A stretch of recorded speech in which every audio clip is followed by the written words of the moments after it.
Every single time I boot up this game, I'm just amazed at how beautiful it is. Like, how gorgeous the scene is. The rain pouring down around us, like, almost like, I guess, like, you know, I said it's like almost like the Giant's Causeway type stone here as well. The waves crashing down there. Like, it's hard not to just be so, like, enamored by every single visual in this game. Like, the kind of creature over there as well. The boat, like the crash boat on the side. It's so cool. It's such a pretty game. Hello, baby gangsters. This is Calvin, also known as Ormer, and this is my first ever playthrough of Clair Obscur Expedition 33. And what's so funny about this game being absolutely gorgeous, you look around at everything, it's like, oh my god, this is pretty. This is gorgeous. This is so pretty. Oh my god, everything's pretty. And then you see the 33 in the distance. And while it still has its own beauty, I feel like it's always like this constant looming reminder. You know, it's like, oh my god, this world is like fractured, but it's also stunning in its fractured nature. And then like you turn around and you go, oh yeah, there's still that looming over us, which obviously is very intentional and it's very, very cool as well. There's something purple down there. We can probably get that. But I still want to see what's over here first. We had some trouble with the enemies in this area so far. Not trouble in terms of like them being like, you know, bad, but more just trouble like me not being able to adapt to them very well. So hopefully we'll be able to do that a little bit better this time around. We'll see. Hopefully. So we got the first strike as well. It's been a few days. As happens like with playthroughs, you will have a time where you play the game, and then sometimes you will like spend days not playing the game. Not because you don't want to play it, but because, you know, it's just how it goes. Like when it comes to recording videos.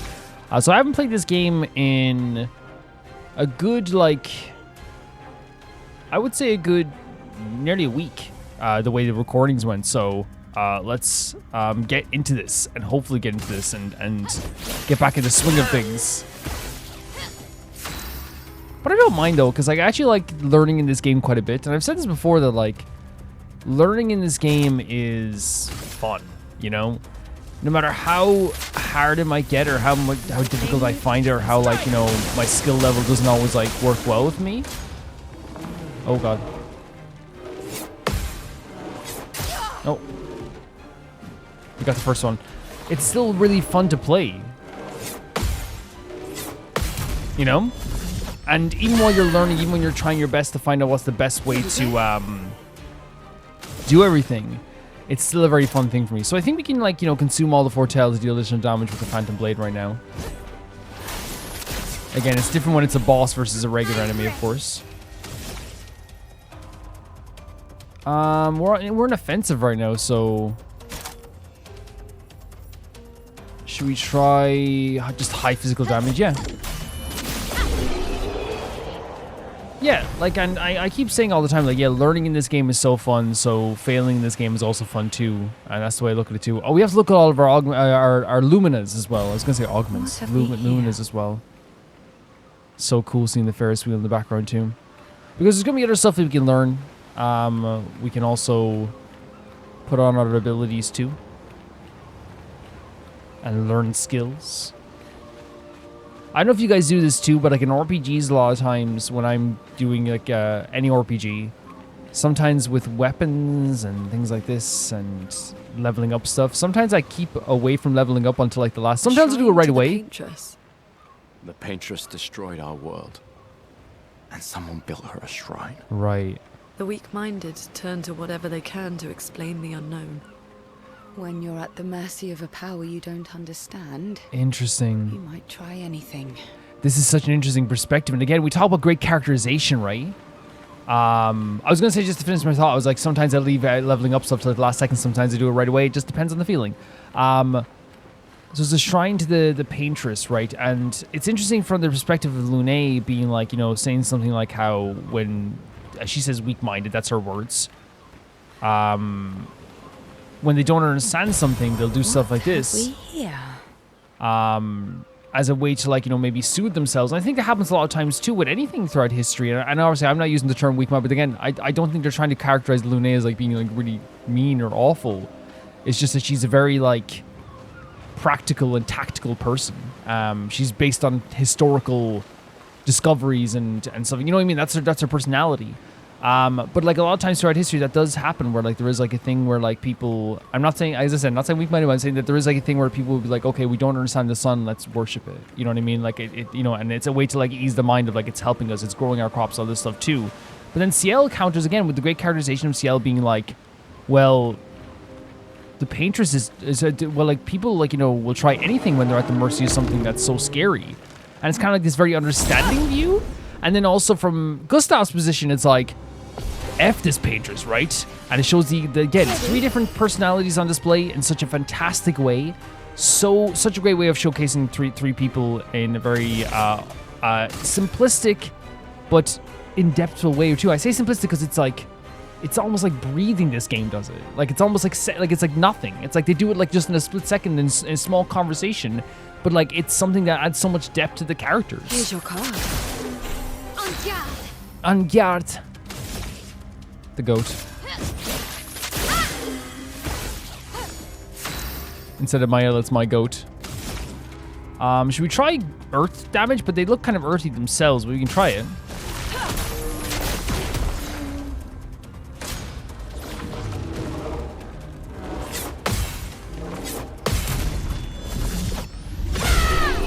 Nice stuff.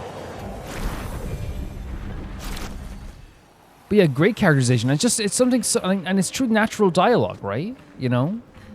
Ciel has more of like, I would say, a natural kind of sympathetic approach to like why would they would do this.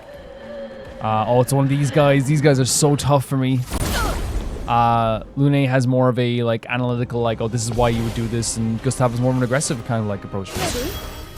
So these guys are obviously like characters I had such trouble with last time as well. But I still want to like, you know, try my best with them.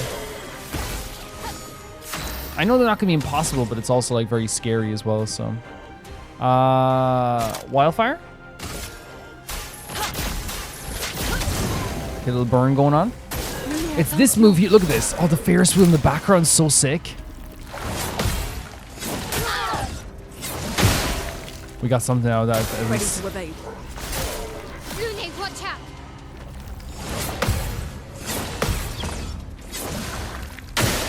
Okay. I don't know if we jumped at the exact right time there, but we gotta jump it anyway. I'm guessing this and then Phantom Blade. Because again, it's one of those things where like I think for boss battles, using Ciel's like other skills and building everything up like in a big way is gonna be really, really good. But when we're doing like normal battles like this, it's good to just like get rid of these enemies, you know? Oh, she's virtuose now. I shouldn't. I got the mark. I could have just done the Percy and like done some really cool damage there, but it's okay though. We have the amazing lady herself, Lune. Didn't get the second one there, but it's okay because it'll be over. I think. No. Oh, I knew that. I remembered. It's really fantastic stuff. Great location to explore as well. And I think like, you know, I'm not always like a huge fan of like monolithic kind of like dark rock structures as just being the environment, right? Oh man. Oh, another one of these things as well. But I just for you, the way they like changes around for me is like the floating like ceramics and the lights. It adds such like a bit of depth and light and liveliness to this kind of like very cold, wet rock area. It's really cool. Lucille of the 50th. Our beautiful wheel. It is a Wedged upon the okay. rocks.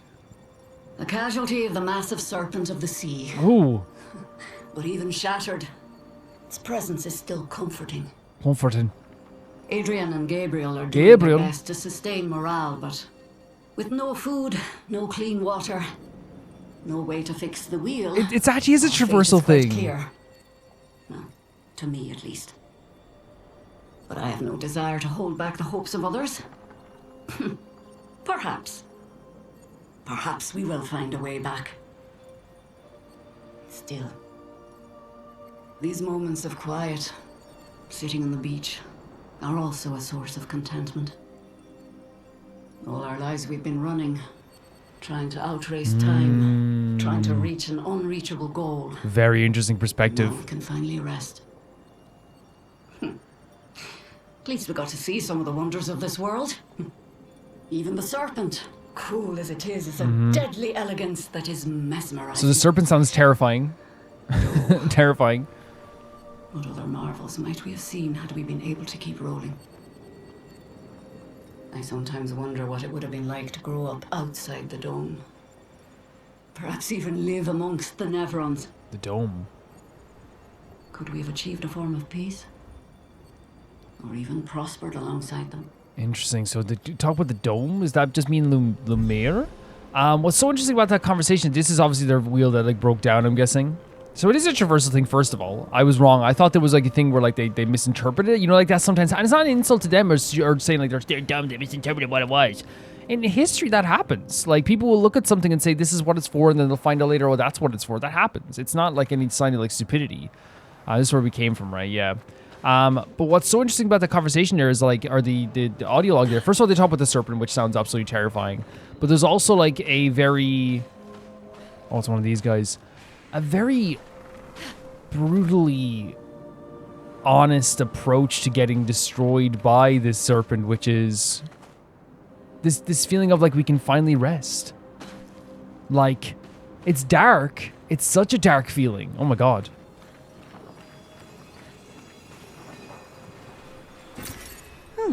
Lovely. So there was like a bit of fighting back here as well, but it's such a dark idea, right? The idea of these characters being like, you know, like, oh, like we're dying now. At least is the end. At least we don't have to like, you know, outrun life anymore. And there's a piece to that, and it's sad that has to be the piece that they have. But like you can like again, there's a battle here. You can see the remnants of like a fight here. The that will help. expedition fought so hard here, clearly. And you can see all these Ferris wheels around the place. Very cool stuff. Yeah. As I said, it's dark. It's a dark idea. But any single human being, even if you haven't gone through what they've gone through in this situation, can understand what they're talking about. That stress and the absolute, like, horrible feeling of having to constantly think about how you might, like, what you knowing your mortality. Let's be honest here. Knowing, like, when the possibility of you could die, you know because of the countdown, what age you are going to die. Mael knows she will be 24, right, when she dies. If you know what I mean. If we make it back, but I'm saying that's like the whole thing. Well, no, we're stopping it. Sorry, we're have to stop the garbage. That's the whole point of this. But you know what I mean? Like that's what's so interesting about it is that like we can relate in a weird way. No, not relate like as in relate. We can understand, I should say, is a better way of putting it. We can understand.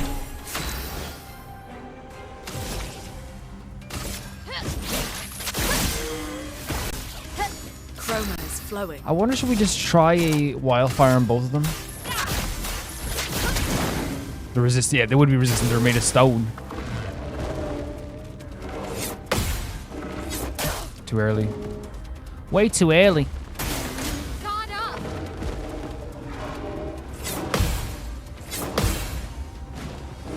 Oh, the last one would have been good as well. That looked like a fun one to parry as well. Which is fine. So we don't have enough to do anything else yet, but we could do another focus foretell. En garde! En garde! Precise strike! Not that we even needed that much damage, but it's okay. I'll do it.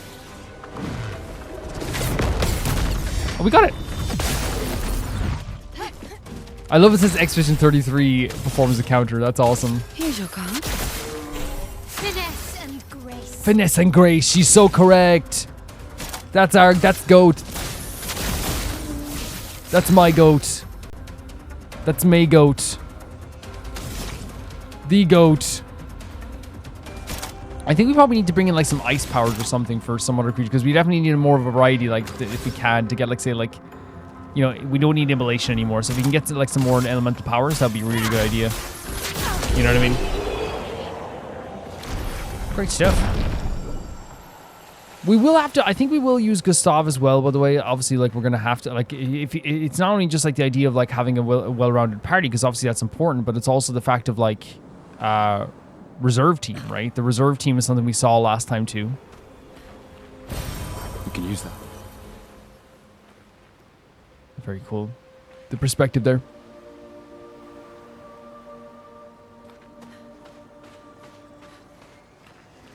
Oh. Nice. Apply powerful when falling foot. That's really sick. And again, another expedition member as well. And you can see, like, there was battles happening there. This was a battlefield. You can see the blood everywhere. They fought back against these creatures. It's not just a decimation. It shows the capabilities of the expedition as well. They were fighting back. They were trying their best to survive here. It's really, really important to see that as well, because I feel like sometimes it can seem like just a pure decimation. The expedition were capable people. Oh, look at the lighting here. Gorgeous. With the film grain actually, like, looks really cool against the slight film grain against the wall. Looks really cool. And the fact that this is like a building that's been like, that the rock is like kind of like jutted out of. Are we going to see the serpent? Why is it vibrating? Oh, I always forget, like, why is it vibrating? It's like literally because that's a game mechanic that shows you can traverse.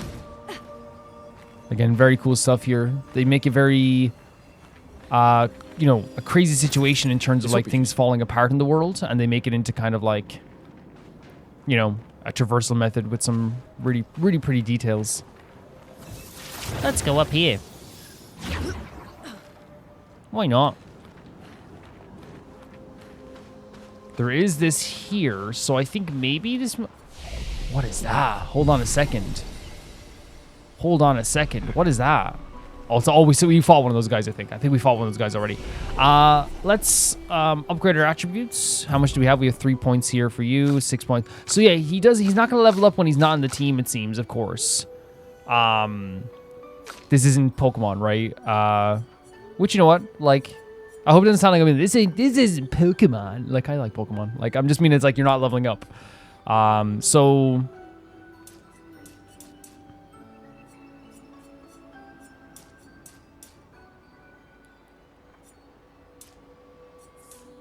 Actually, I might go a bit more into might, actually.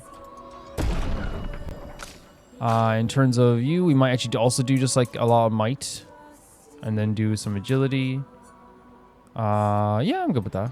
Actually, no, we need more vitality is a good idea just for now. Just get more health, whatever. Because I saw us getting damaged there, and like it's not a bad idea, I feel like. More might.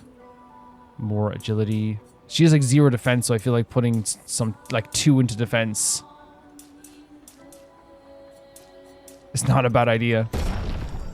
And then Gustave.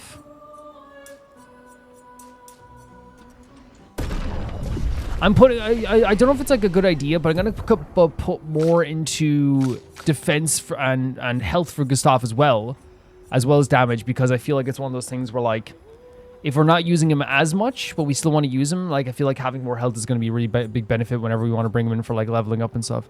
So I wanted to, like, use a... That's really cool. It deals all the elements, it seems. Here we have earth damage. Here we have... Is there any way to get... This is ice, so this is what I wanted, right? Yeah, so we'll start with this, and actually, I think we'll replace immolation with this, right? With oh, we already had an ice move. So if I put Ice Lance in, we never use Healing Light, but I think that we will need it at some point. See, this costs 2, which is always good to have at the start just in case we need it. So I don't want to get rid of it just yet. But should we get rid of Healing Light? I feel like we don't use it as much, but we might need it. You know what I mean?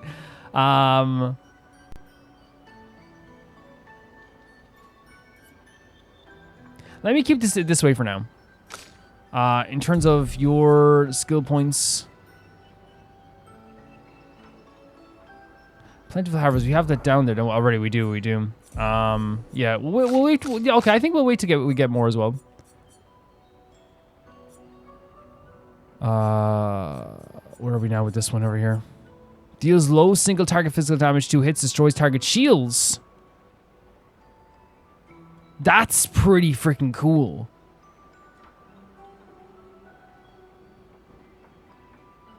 If target is defenseless, play a second turn. That's really freaking cool. And what do we not use here? I think this, right? That's probably the good way to do it. Yeah, awesome. Really awesome. And then also in terms of like our Lumina stuff as well, right? That's look at the Eski in the background. So in terms of like our stuff right now, we have rewarding mark, we have versatile. If we go into this stuff as well, how much we have like 4 points that we can use as well. See, I feel like it's like, is there anything we can knock off, like dead energy maybe, but is there anything else we can knock off?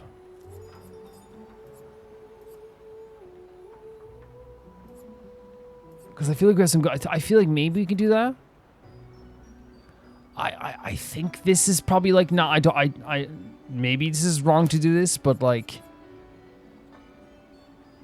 maybe 50% increased damage on the first hit on first hit once per battle. I think this actually might not be a terrible idea, but then again, Mael is all about like second hits, right, being more damaging. So maybe it's not the best idea. But what? Okay, so now that we have 7 points available, we can get rid of like say rewarding mark and add some more to her as well. So like say like I can click on rewarding mark and activate it. But see, now that we don't have the mark target stuff, I feel like this is not always useful completely all the time. It doesn't benefit us all the time, right? So if I get rid of rewarding mark and also get rid of versatile, and then we can get both, we can get something else completely. Now maybe I'm getting rid of the mark stuff too quickly. Maybe I'm gonna miss it when it's gone. But I feel like the mark stuff is not always like the most reliable stuff.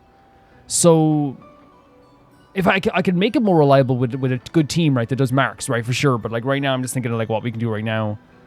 So I might get rid of versatile and rewarding mark and then activate versatile, right? So if I get rid of rewarding mark, because there's so many new abilities we have as well. There's like first strike, play first, confident, take 50% less damage, it can't be healed. Breaking counter.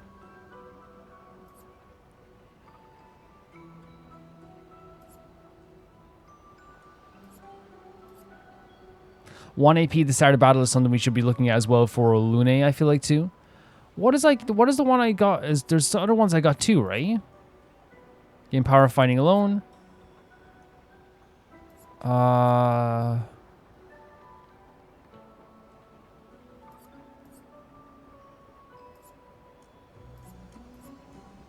Where was the one about?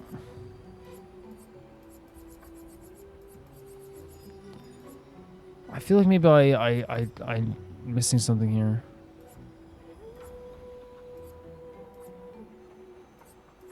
Oh, apply powerful on health. Yeah, like something like this, I guess. Because then the damage that Mael can do when she gets, if she is like, has gotten damaged, I feel like it's going to be so clutch maybe. And we put it in where rewarding mark is. Augmented first strike. Now the thing is as well about like this as well. I want everyone to have that at some point. And then we can get rid of versatile as well for energizing start. No, exposing attack. Is it exposing attack we're getting rid of? No, versatile. Because we're going to activate versatile, yeah. So we can actually do energizing start. And so we can have everyone activated. So if we get rid of versatile, and then when we go into this as well, we can then activate versatile. And that to me is like good, right? In terms of like, we can activate 5 here actually. Critical burn, cleansing tint, augmented first strike. Yeah. Right? That makes sense. And then for you, we have 2. Yeah, I'm happy with that. I'm happy with that for now. Yep. I'm happy with that. You happy with that, CL? You happy with that, Lune? You happy with that, Miel? Gustave, you happy with that wherever you are? I'm happy. He's happy. Okay. Come on, girls. Looks like a farm. Like old times. So eh? correct. It is like a fire. Oh my god. Again, more signs of a battle here too. We have, and oh, by the way, boarding up, which to me screams that they were trying to hide or they're trying to get get away from something. Such a cool visual as well. But yeah, farming again. The way they say like old times, which means that like, you know, farming is a thing of the past maybe of their culture. There's a porta potty. The fact that the porta potty's here leads me to believe that like my assumption actually wasn't wrong, that the Gestrals maybe didn't create these specifically, maybe. And maybe they were here just like as a thing in the world anyway. Maybe. We are the terrifying trio. Wait. Energizing Star. Did everyone get Energizing Star? And now we have Versatile as well. It's just, I think it's just a good idea to get rid of these cards too. And the AP thing as well. Here's your card. Cool stuff, okay. So if we start with, well, breaking the rules is gonna be great for this battle, by the way. Low physical damage, 1 hit. So it's just a versatile if they're, yeah, applying defense is probably the best way to go always, right? Just as a start. Even though it doesn't do a crazy amount of damage. Let us stain them. And now we also have Thermal Transfer. Gains 4 AP if target is burning. I kind of want to burn the characters. Look out. Here we go. I'm terrible at this one. I'll do it. It's like this guy I cannot counter to save my life.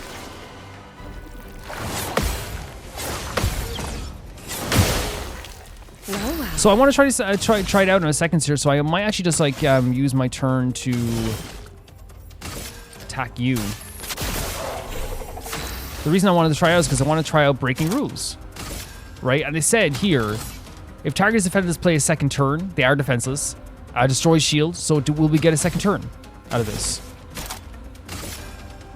Take down their shields. The dance begins. Yes, that's so, oh my god, that's so good. Especially with her offensive switch. That's going to be such a good move. Oh my god, I'm so happy with that. That's so good.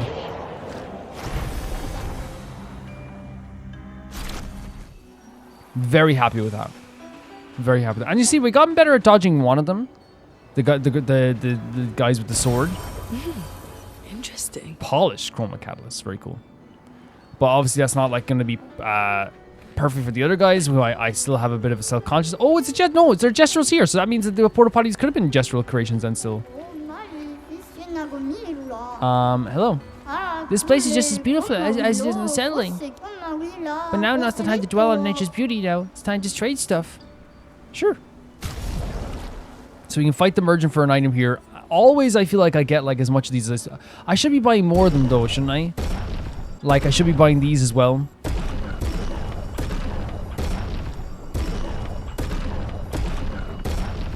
I feel like, so who's the ponytail for CL? Yeah, I'm not really like huge on that idea of we should probably pick Gustave, right? To give Gustave should definitely do these because I'm not gonna keep Gustave away forever, but like, you know. Yeah, if we're doing random battles, it feels like Gustave should do them maybe just right now when he's not in the party. Today. Wow.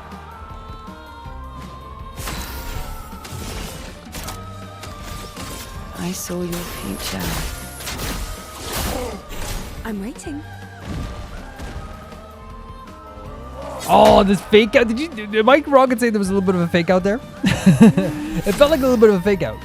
Maybe I'm wrong. It felt like a oh god. It's okay though. They got 10 under there. Take your shots. Felt like a little bit of a fake out. See what I mean? It's like the elbow goes up. Ah!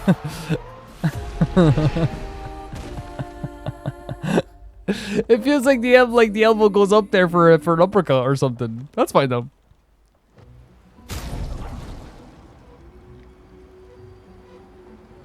Yeah, I feel like we should let Gustave do this. No, actually, no. We'll just bring Gustave out to fight. Like that's what we're gonna have to play this game like as we would. Like, and also like in between episodes, I could literally like, couldn't I just like get Gustave to the level that he's like, yeah. Would you guys think that's a good idea? People who play this game, like I think so. Like in between episodes, I could literally just fight enemies I've already fought with Gustave. But then again, it's one of those things that I have to take everyone out of the party and have Gustave by himself. But that, again, we can do that. That's not a big deal. We can do that. And, like, have him level up to the same level that every character is. We'll think about it. Because it might be more fun as well to show how we can, like, add him in and out of the party at certain points. How he might be more beneficial at some points. It's just that right now, like, using CL is so fun. Using Mael is so fun. Using Lune is so fun. And I haven't unlocked the same type of fun with Gustave yet, but I'm sure it's there, right? I'm sure it's there. It's just, it's definitely user like kind of feeling as well. When I say user feeling, it's one of those things where like, just because I haven't discovered it doesn't mean it's not like that fun. Because again, he is fun to use, but I'm talking about comparatively to CL, to CL and Mael and I saw you. Lune.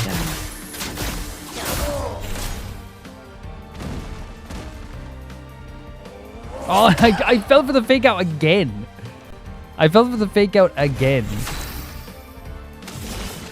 Two turns left. Let's apply this again. To get 10 there. I keep falling for the fake out. That time I didn't fall for the fake out. That time I was kind of too late on the first one. That's all you can say. So we can do Sealed Fate. High physical damage. Consumes Foretell. I'm up for this. Yeah. She's awesome. And again, I do think Mael and CL are like better with more turns, right? For sure. You defeat me to duel. Rest assured that nothing in the universe will stop you now. Trade. So what do you get? What's this? A ranged sun?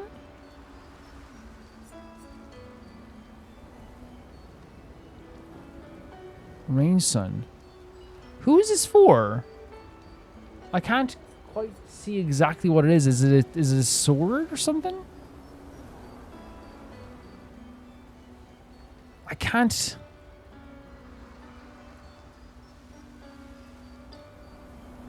It looks like a sword of some kind, which means that could be Gustave or.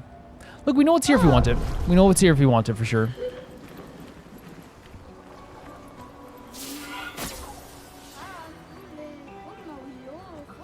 Where is it? Is this a shortcut? Just.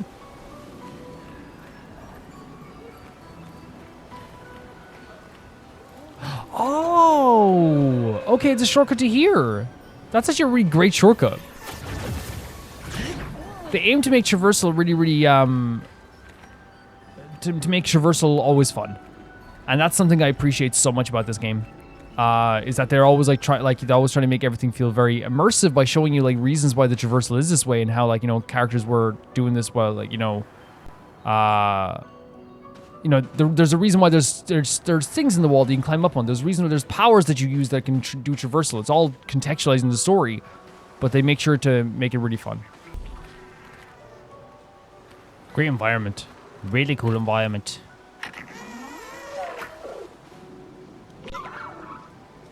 Oh, hello. Do we know the space where he has to go into? Like, it's probably good to figure that out first, right? Before we start chasing after him. And again, our team probably isn't perfect for this thing, so maybe putting Gustave out now. Did it light up as we went by? That's pretty cool. Oh, you can bypass all the enemies here. That's really sick. Again, we're not going to, but like, it's really cool that they give you the option to kind of like just pass by this way. Now, can you guys see the... Oh, hello. There's gonna be one of these somewhere, but where? Over there. There's one more over there.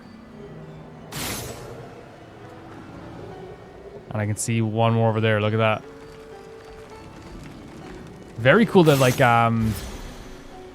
oh, buddy, they snuck up on me. Very, very cool. Mael. I mean, we didn't have awareness. That's legitimately our bad. You know what I mean? Like, it's like, and that's why this game. And again, I find that cool more than anything. It's the fact that I didn't have situational awareness because I was too busy being like, oh, this is fun. You know what I mean? When it came to like finding the different items that we could unlock here, I legitimately had I made it so that I was not aware of my surroundings, and the game said you shall be punished. Take down the shields. Now we could probably just have done that with the normal move as well. I think we'll talk about when we get back to it as well, but I'm gonna do thermal transfer on this guy. Oh my god, Lune, the slow turnaround? I shield my allies. Too early. Oh my god, Mael. Sorry. Ready to evade. Oh no. It's my fault Mael's like that. Well, whose fault else would it be? I'm the one playing. It's my fault my character got damaged. Who else? Who else would it be?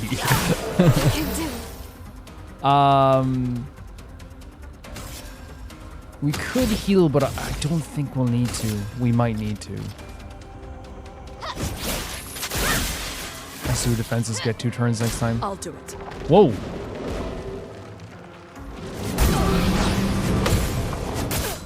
They're doing high damage to us as well.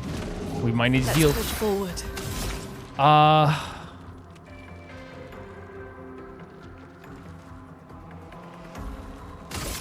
Actually, let's just be kind of smart about this, right?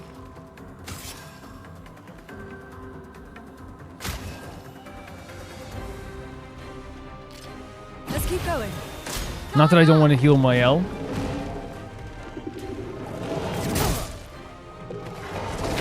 Oh man, I'm bad at dodging these.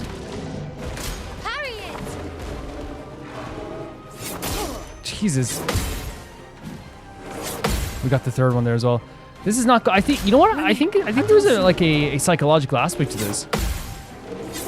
In my view, I think getting ambushed makes you a little bit more nervous with your actions. That's my view.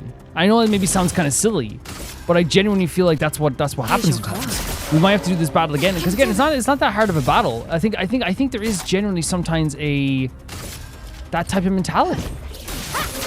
You guys get what I'm saying? En garde. Where there is kind of like a thing where it's like, because. Wait, can we do? That's not gonna work again, right? No, because it said play a second turn. Yeah. Okay. I thought I'd try it. You know what I mean? Thought I'd try it. Let's do a healing light on Beelzebub. The scale of this is crazy. I'll do it. But yeah, I think there's like a confidence mentality when you get ambushed versus when you get like a first strike.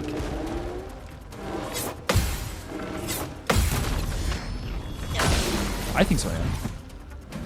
No, never. So let's get rid of these shields, right? And then let's do a Phantom Blade. Such good damage. Just on top of like, and now we have Virtuoso as well. You guys have shields up?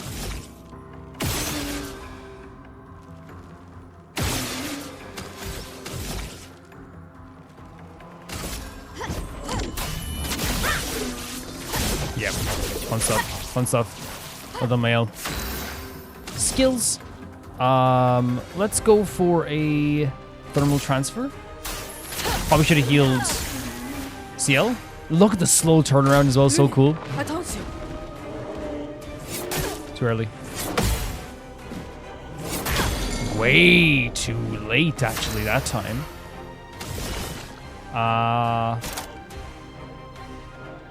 I mean, I feel like we should always, like, I know it's a one battle thing, but we should also, like, always be building up to this, I feel like. Precise. Strike. Yeah, that didn't go very well, but I think it's, like, again, a fun aspect of the game, too, is the fact that, like, I messed up there, so the battle became a little bit of a up against the wall situation rather than us getting, like, a first try and, like, being able to do something, like, really fast, right? We went from kind of, like, you know, I feel like the battle would have gone like a little bit different confidence-wise if we went in with a first strike. Not to say that I would be able to dodge those things perfectly, but I do think that there's like a fun mentality aspect about that as well. Is it over here? We're trying to... It's over here. Perfect. Absolutely perfect. Perfect stuff. Love this environment, by the way. And I hope it doesn't sound like I'm making excuses for like me not dodging. I didn't dodge as well because like I got the timing wrong. For sure. But I do think your heart pounds a little bit more when you're in a situation where you're kind of like, how do I say it? Where you're in a situation where you're fighting. Should we take out Gustave for this? Because he does more. No, I want to see if we can do it. Look, okay, we might lose this, but like, let's just see if we can do this. I know, like, I'm playing like favorites of the characters here, but like, I want to do this. Wait, what? Someone's gonna never. Oh, cool. Very cool. And we have 4 turns to do this, which means we're gonna have to work so hard with CL to do this as well.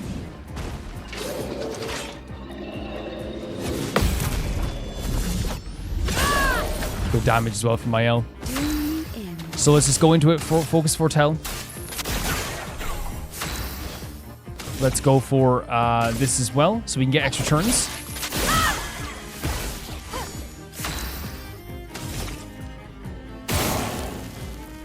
As well there as well. And we might actually do like just a wildfire. Just to get rid of the other guy there as well. He's summoning everyone's. Oh god. These from the waters. Let's dance. Oh god. Parry it. We got the last parry, which is the most important with these creatures. Ready. So now we do a Twilight Slash. Finesse and grace. Patank, by the way. Then we can do a Breaking Rules.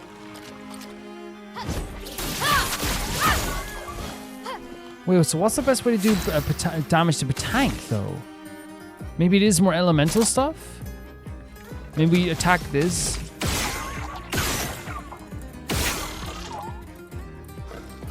Maybe? Oh no! I think if it has like a party member there with it, I think that's what happens. If it has someone there defending it, I think it actually does like it's maybe getting defended by that enemy, right? Yeah, it is. That's my bad. So we have to somehow get rid of that Nevron, which is so hard because then like CL is like, well no, CL can do good damage, I suppose. Still, because we have to use Focus Foretell.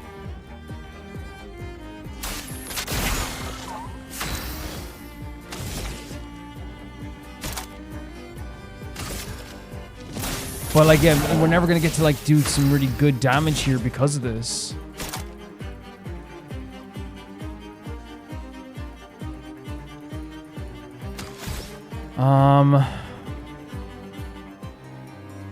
Oh, so if we do thermal transfer with a healing light or with a earth damage.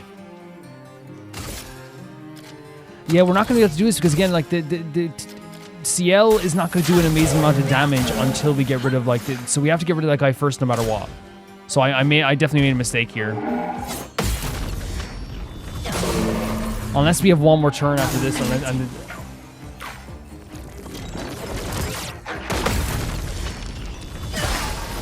Unless we can do one more turn here.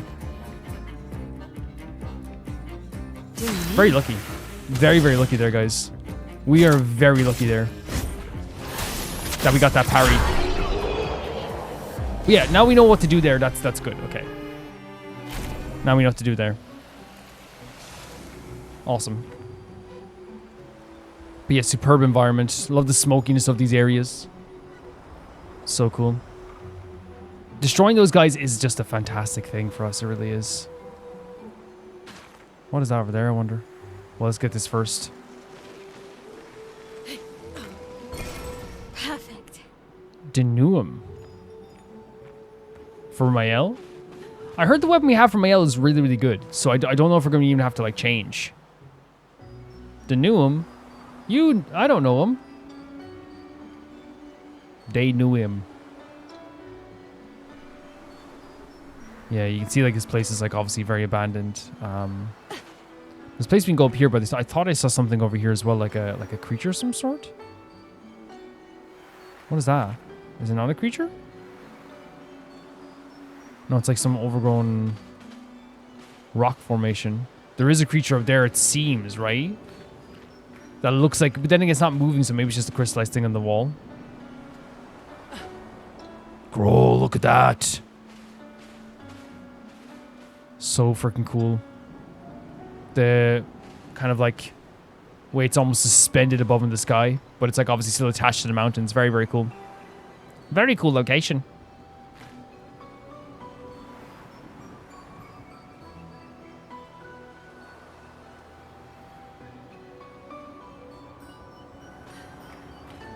And that's how we get over here. See what I mean by, like, again, this is like just fun traversal. But this game loves to contextualize it, which I kind of like a lot. It's like, why is this here? Oh yeah, the exhibition people put this here before. That makes sense. They teleported here. That's how amazing my party members are. They teleported here. Is that an enemy? Because again, it's the same thing that's on the back of the other thing. No, it looks like it's just a... Okay. Watch now, it'll start rising up by the ground. Oh, maybe? Abandoned and incomplete. Hexagon. Oh, it's entrapped in stone. Quite. Oh, it's an individual. Okay.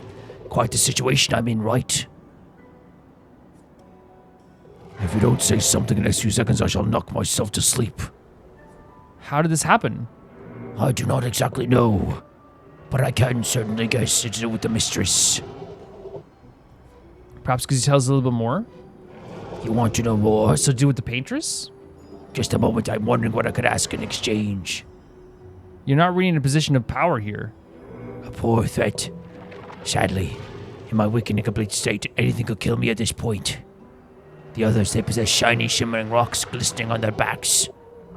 Why I lack the same luster, I do not know, but it baddens me. You should take it as a good thing. You stand out. Like, yeah, you reminded me of the other creatures that were going around with the blue stuff on their back, but like, I actually think that you looked kind of like cool, right? From the distance, you stand out. We could potentially help you with that? I hope you can. The cavern might be your best bet. If you find 3 of these lustrous rocks, oh, I'll be magnificent. Okay, well, there wasn't an everyone that asked for light. Have we found that light yet, I wonder? Oh, such a cool environment. Look at that. This small cave, but you can see the flag in the distance, whereas like, it's like, yeah, it's scary to go into a cave like this, but you also see a flag, so there is like a, almost like inviting feeling to this world. What the hell is it? Have we gone down here yet? Can we just get down here? I'm worried about getting back up, that's the only thing. Or is it a way that we have to... They're not letting us just down here, by the way. So I'm thinking it's a way we have to maybe get down there later. Possibly. I'll help you out, Hexiga. Yeah, so cool. It's dark, but the flag and... Oh, and there's more expedition people as well. Really cool how she holds the light in place as well.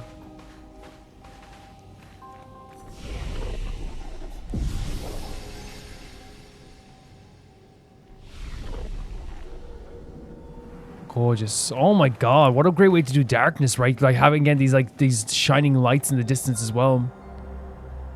It makes it feel sufficiently dark while also still being like visible, and you can still like, you know, You still want to travel in this place without feeling like your eyes are going to be sore from how dark it is. Am I right in saying that these are all like maybe like street lamps that are broken apart? Maybe? Or maybe people are using them as like actual like, you know, lights as well for like to traverse these places and they dropped them here possibly. Cool look to that down there too. Look at the ripples on the wall. Really cool look to that. I'm going down. Oh my god, this place is deep as heck. What the hell? Again, great environment. It is water. That's what the ripples. Look at the ripples. Look at the ripples. Look at this.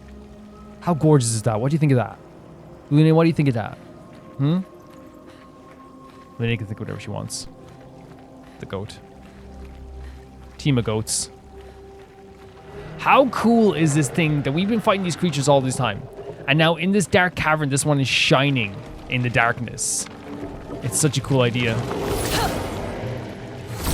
There we go.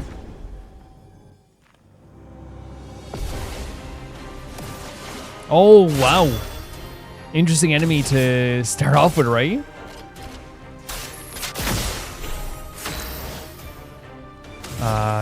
Put defenses on them. A storm is coming. I think starting off with wildfire isn't a terrible idea, even though like it's not going to do much to this guy because ice is clean its own, but we can burn the other one as well. Oh, there's a third creature. I didn't even see him in the dark. Attention.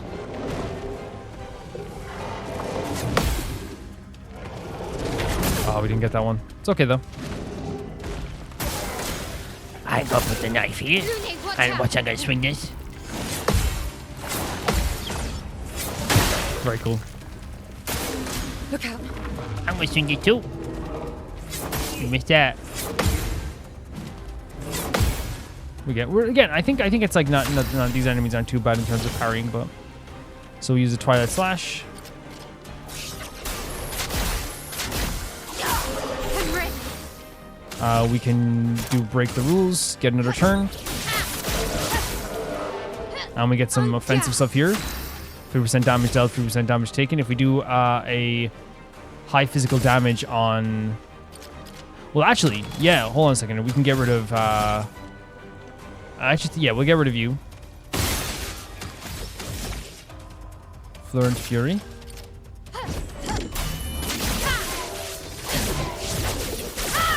Just do some good damage there, Zombie. Then we go into Virtuoso State as well. Ready to evade. Oh. I thought they were going for something else there.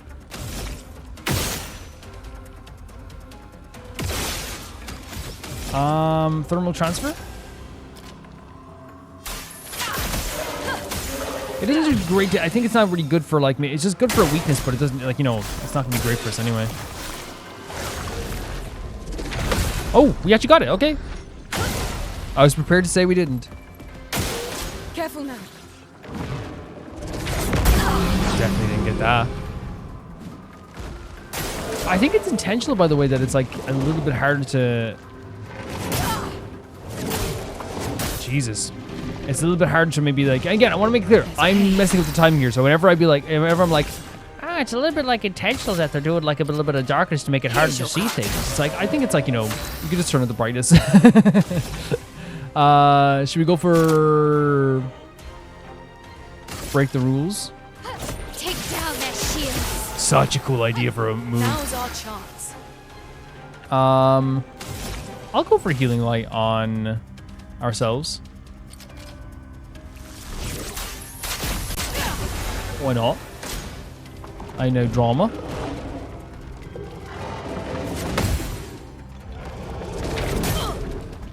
The exact timing that I was losing me a little bit. 'Cause I'm not great at it. There we go. Like it's we can definitely do it, you know. But it's definitely as I said, it's me just like messing up the timing a little bit when it comes to like, you know, the quickness of the hit down. I'm waiting for like a specific like slower, like in my mind I'm like waiting for like, okay, hit it now when as soon as it comes down to you, but then it goes down really quick, so like I have to get better at like understanding how fast that second move is. Lady Luck smile. Yeah, for sure. SOS power, energizing shot.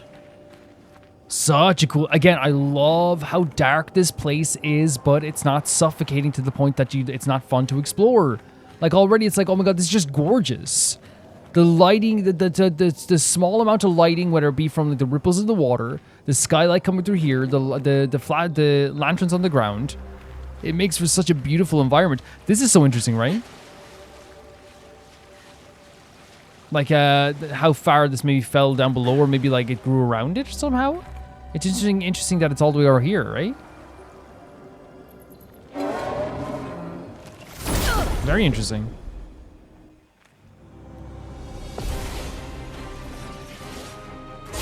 First strike again. I should have healed myself. Here's your card. We'll get more moves eventually that apply the good damage to that stuff as well. Like in terms of like, you know, applying foretells in that way too. And we probably should look at that as well. Probably should have... Again, we're going to miss this attack. Yeah. Probably should have used my L for that because she had more of the... I'm terrible at dodging this. I'm so bad at dodging this. I can dodge that one, but like, oh my god, I'm so bad at dodging this. I'm ready.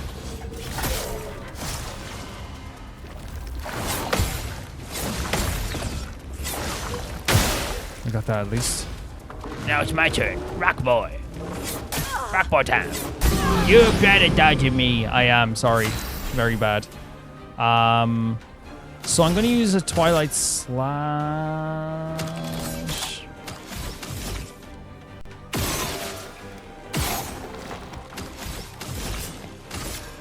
I saw your future. I saw your future, that's so sick.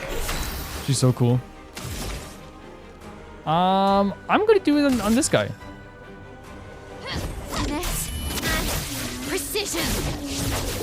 Yeah, cause I know I can dodge this lady, you know? Forward. I know I can. Let's do a thermal transfer. Yeah, it doesn't do much damage, does it? It's not very good.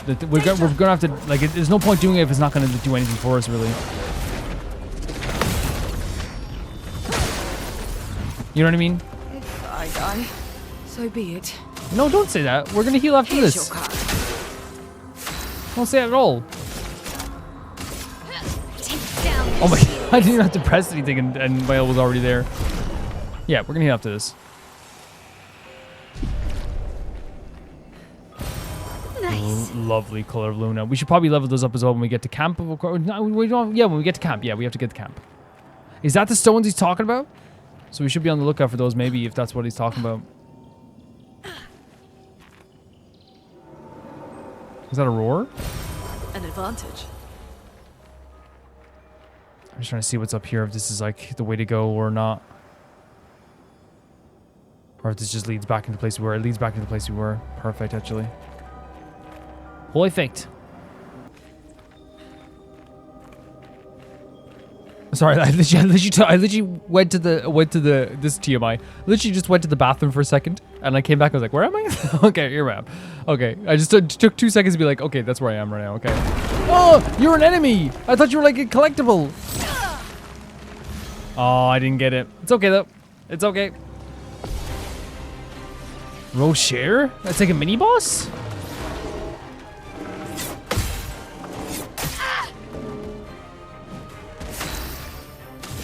Fine with me.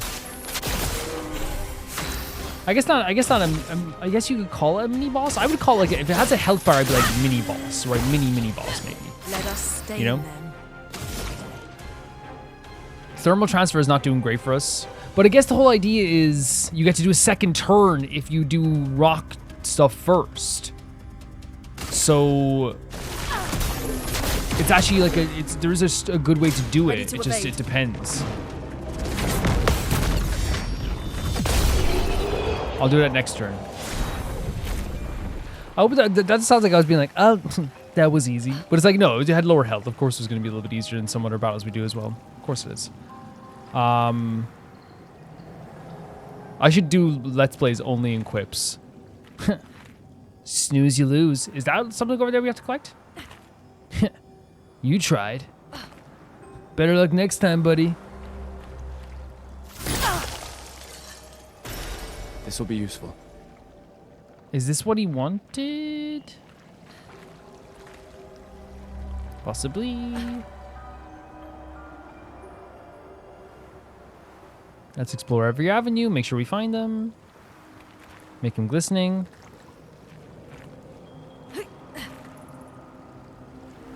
Ciel is a new character, by the way. Great dynamic adding into the group. You know what I mean? I think she adds a very casual, but like also like, whoa. Where am I now? How'd I get here? Well, how do you get up there? I don't even know. Okay, this area is down here. So there's a lot of places we can explore. But I saw that up there was like another rock up here. Again, that's the thing. There's like always like different avenues to explore.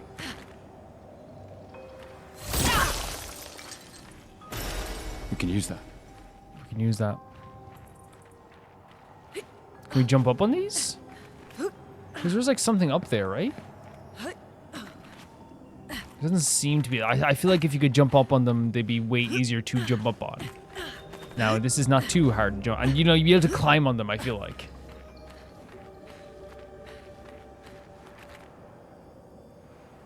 Possibly. So we have 2 of these. If this is what he's looking for, then that's great. I can't get over how good the ripples look on even on the building over there. It looks so cool. We got 2 of them now.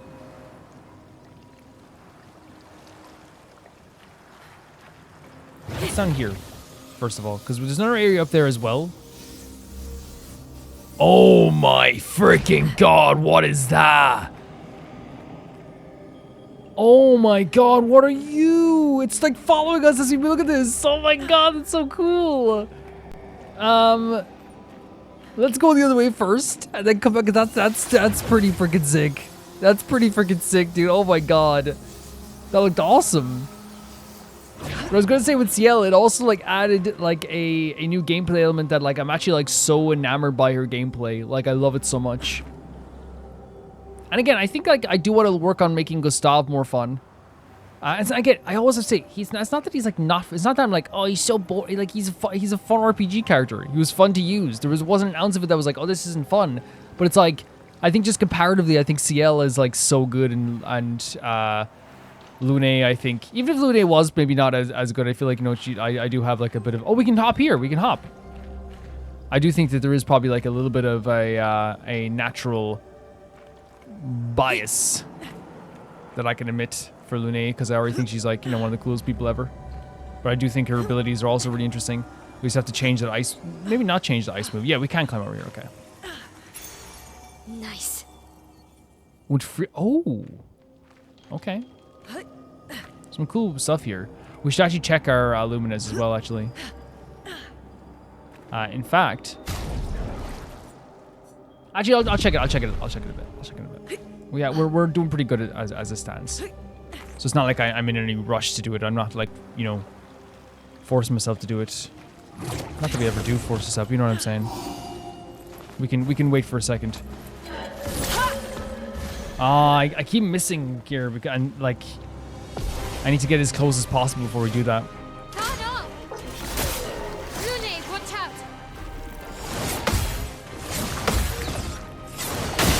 Cool stuff. I do like that Mael is always the one that's kind of like giving the words of encouragement as it pertains to dodging and stuff like that too.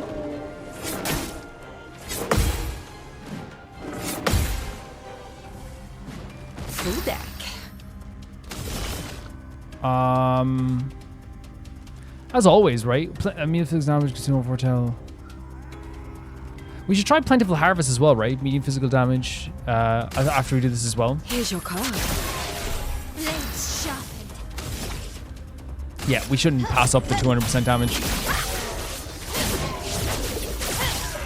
Shouldn't pass it up because we can just literally get rid of them now with a wildfire, or like at least like burn them until they get rid of them next turn. Yeah. Yeah.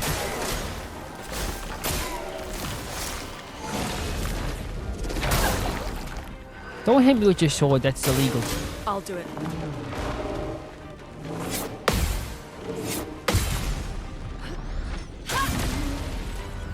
Again, resistance because we have to use the ice moves as well. Like I think we should just use a plentiful harvest on. Well, we don't have we don't have focus foretell on these guys. So let's use it on you, I guess. Finesse and grace.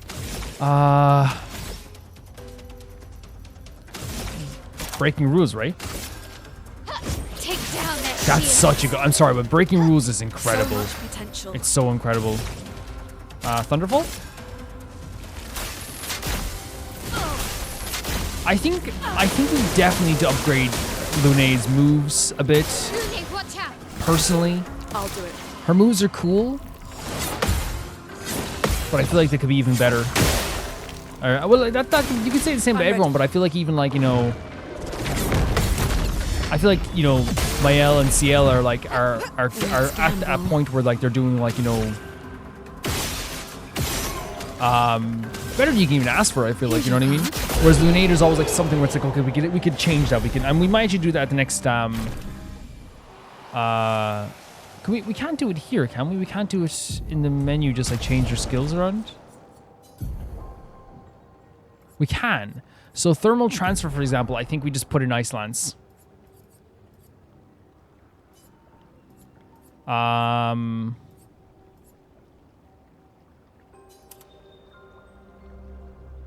And then we can use Rock Slide now as well. Even though I guess the extra turn is really, really good. It's really, really good. But yeah, let's just add that there as well. I think, yeah. For now, let's try it out and see if it works out. We might have to like add a bit of AP or something. What have we here? In fact, no, we're fine for now. We'll see everything that we can do here as well. Well, because there's a flag here.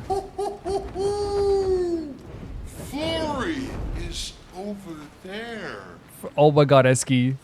I'm going to first of all rest. Then I'm gonna upgrade. I'm gonna learn. I can see if we can learn again. Lune. See what we can learn. Medium ice damage to all enemies and play slow. At 5. This is a cool move as well, this idea, and the fact that we can do like all of them at once, I feel like it might be a good idea.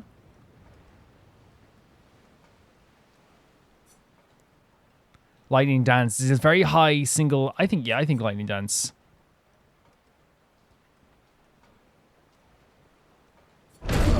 And if we could maybe put that in here, right? We should be using the consume thing a lot better. Like for example, this here as well. We can do a rock slide, then we can do an ice lance, but that consumes that. So really, to get this to do increased damage, we'd want to do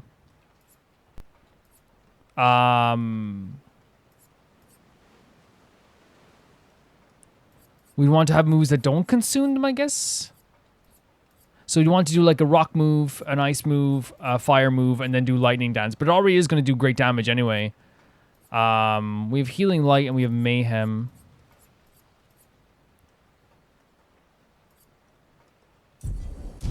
Yeah. So let's go back to the other area. But I sense something scary. Huh? That's kind of terrifying. Let's avoid this battle for now. Because I want to go back to that other creature that we saw there, guys. Because that was so sick, whatever we saw there.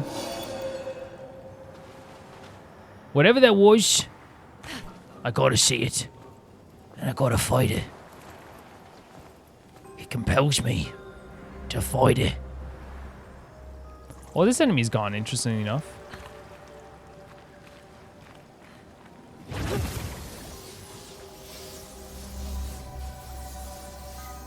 I am compelled to fight it, you know what I mean? I'm compelled. God, what the hell, bro? What is that? What is that? It's so creepy. It's cool, but it's creepy. First strike. Okay, so let's just go for it. So we start with energizing stat, or is that what we start with? On guard. On guard. What is this enemy? What is this enemy? So we can start off with Ice Lance. Ice shatter. And apply slow. Attention.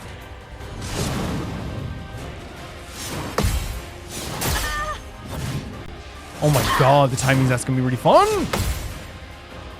I thought it was gonna be 3. The timing that's gonna be very, very fun. I'm excited for that.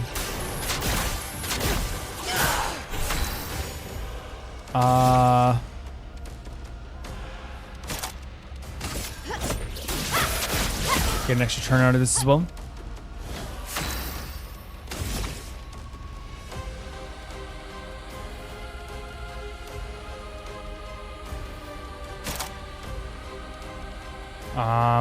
We don't have a great way of switching to virtuoso stance, so we need to like start maybe like setting people on fire as soon as we can. You know what I mean? Like, yeah. So Mael can do, because that's one of the best parts about Lune as well. That support stuff.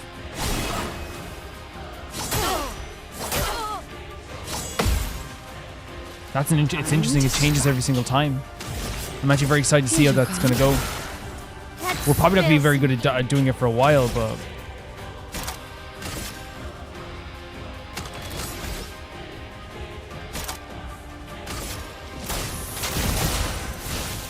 Switch to virtuoso stance. I'm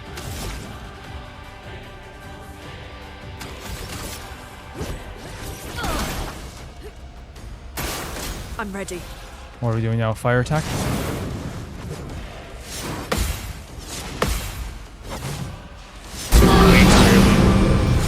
We got that one as well, though, but that was way too early. Phantom Blade. Lady Luck's smiling today. Yeah, really cool enemy visually and battle-wise. 1 AP on a parry, but... Oh. Jeez, that is terrifying. That's a terrifying idea.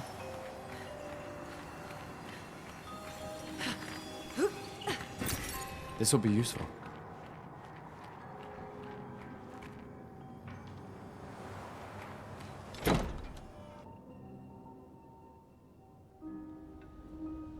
What is that outside? The manor. We're back in the manor. What is that? Oh, it's like this separated thing again? Like, remember the thing with like the 2 separated heads? Examine? Sure. You okay, Mael? Oh. A new outfit for Mael. That's cool. So you get like these like very like cosmetic rewards, which like allows you to like, you know, kind of like explore. The blood is not good. 1 second. That's not fair on Mael. Getting a new outfit and she can't even like enjoy it.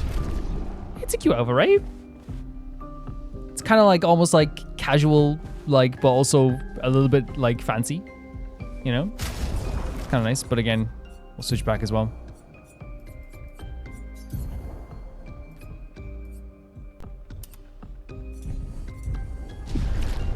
The manor's such an interesting location, right? It almost feels like it's like separate for the entire... Oh, wait, this is one of the locked doors. Remember we came in here earlier and we couldn't open one of the doors? So is that going to happen a few times where we can open the doors and each door is going to have like a new thing? Now, how do we just... Did we just leave this place? Maybe? Or did we just leave the way we came?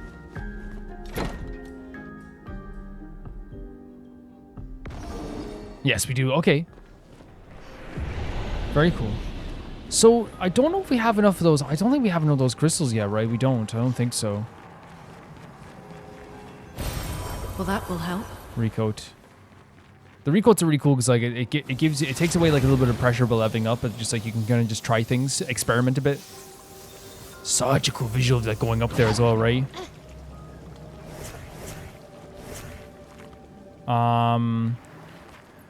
I'm gonna go up and talk to him to see if we have enough stuff, but I assume we don't have enough stuff because we only got 2 of those things, but I don't know if there's just like another one lying around the place that I haven't seen yet. But we can check it out anyway.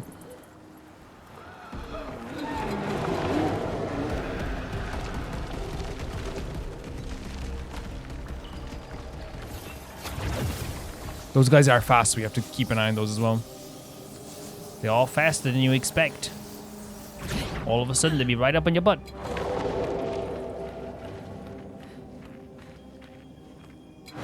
Maybe there's actually some around here possibly as well. Because again, now that we're like, you know, we know what we're looking for. Now that we know what we're looking for, we could maybe, you know, see if there's something like that there. We'll talk to him, because again, I don't know if like we picked it up maybe like in one of those battles when we fought that crystal. Remember that crystal guy? Show rock crystal? Oh, mistress. It's luster, yes. Would you mind setting them on my back? Hope we won't regret this. So, did we get 3? Maybe after defeating the enemy, we got a 3rd one? Look at me, I am perfect. And you're into the bargain? Of course, I've not forgotten. But surely you can first let me enjoy this. The bliss. You look so cool. Oh, there's an item below him as well. Thank you. Useful. Apply shelf for 3 turns on That is so good as well. Shiny, shimmering, glistening. Exactly how I wanted it. Tell me about your mistress? Our mistress. She's loving. She made us with great pride and care. However, there are times even she makes mistakes. So we heard about this earlier, how like she does make darker creatures that she didn't make before.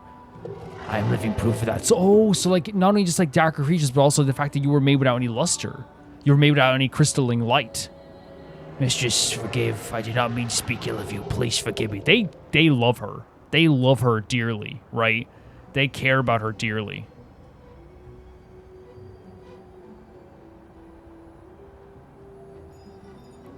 Why does it have trouble speaking now? We passed the shrine to the painters. Do you know who made it? Did anyone of them survive? No. A long time ago, they came to me. They spoke as if they knew the mistress. They revered her, but what they spoke of, the paintress, her description, did not match the mistress. So, does that mean the paintress has multiple Interesting forms? assertion from More Mael. likely, she has allies or lieutenants, like the man on the beach. Oh, interesting. Because I was thinking maybe it was a thing where like maybe she just like has, I know it's a weird, and it sounds like I'm being very flippant, but I don't mean it like this. I was thinking like, oh, maybe she has like off days. You know, like, and maybe sometimes like something takes over or she makes bad decisions or something. But it seems like from the perspective of Lune, it's, you know, the paintress has people that like work for them, that work for her. And they don't maybe always share the same ideals or same practices. Interesting. This has been like a great like bit of exploration, this world. It's been so fantastic. I've been enjoying the heck out of it, honestly. We're gonna get hit. Oh, we didn't. So we're heading up here.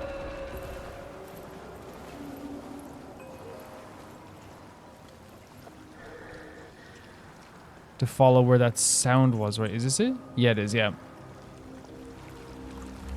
Oh, look at that too. Look at that with the light in the back of the ship. Or no, it's not a ship, it's a house.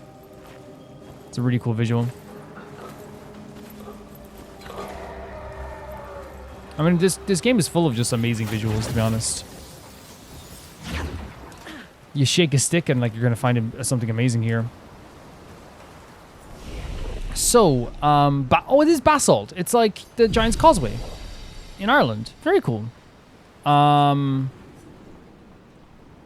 So, what do I want to do?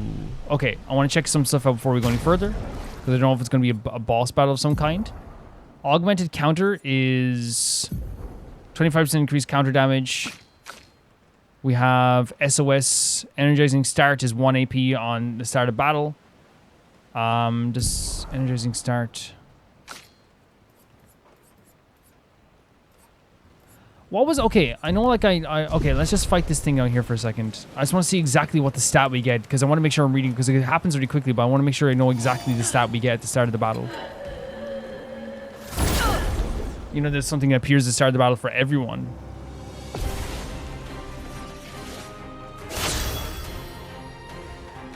Or maybe it doesn't? What were we seeing as, like, there was something that, like... Here's your card. Finesse and grace. Who knows?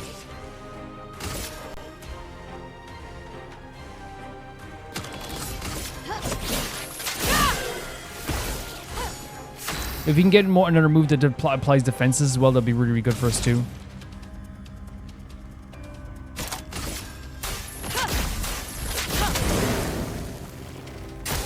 Watch out. I did not, again, because it's a little bit dark. Did not see the third enemy. Did not see the rock boy again. Ready to evade.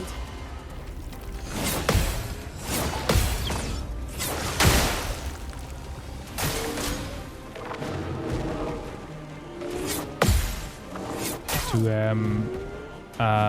early, I guess. I think it was too early.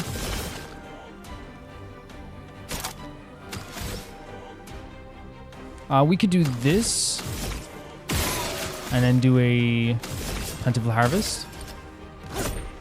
Give me your life. Time to hit big. We can do a breaking the rules. Take down their shields. Get another turn out of it as well. Do an offensive switch.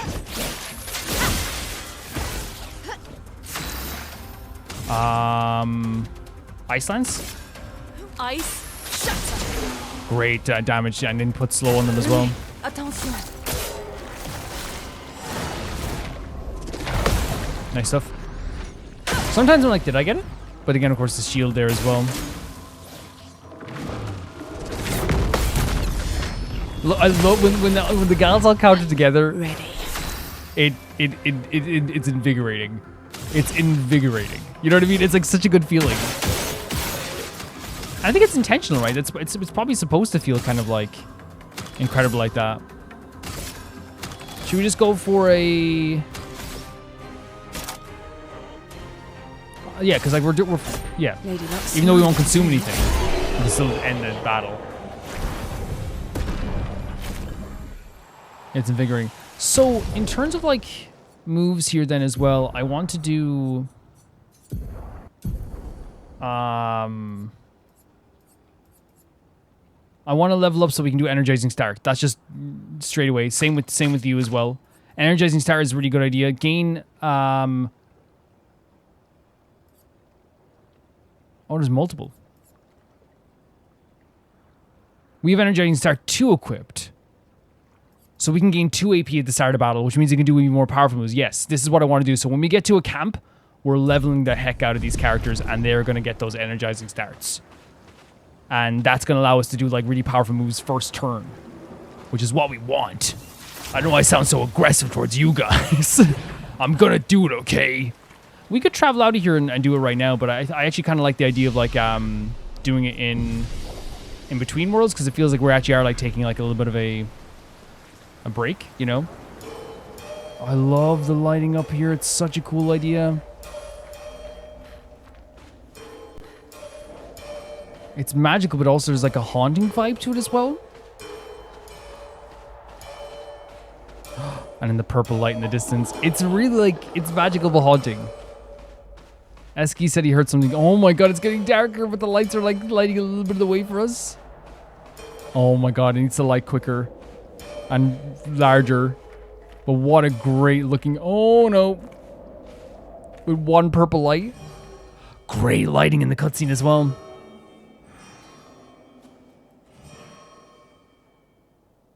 What is that? What is that? No. I refuse. No, it's fine. We'll go. No, it's fine. No, I'll leave. I'll leave. I'm okay. I'll leave. What is that? Big gangle creature. Look at it. What is... Oh, it's like it has multiple hands. Is it like the creature that attacked us on the beach? All right, let's get rid of it. The So sick. Such a terrifying visual. Abstract as heck. A lamp master. Very... Hey, watch out!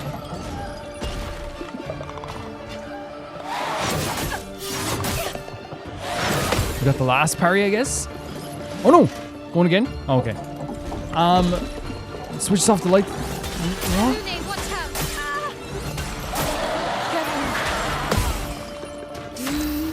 out! So, crazy cool visual. I guess all the lamps, these are his lamps then, or their lamps.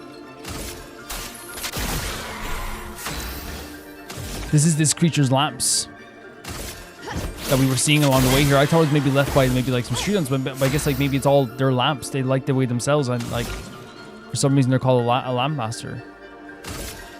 Eyes shut! Nice bit of slow there as well.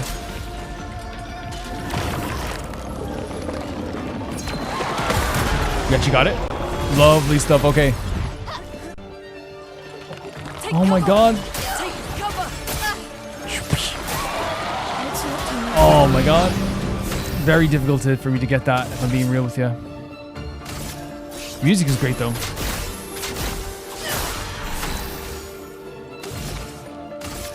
Finesse and precision. I do actually like this team quite a bit. Storm is coming.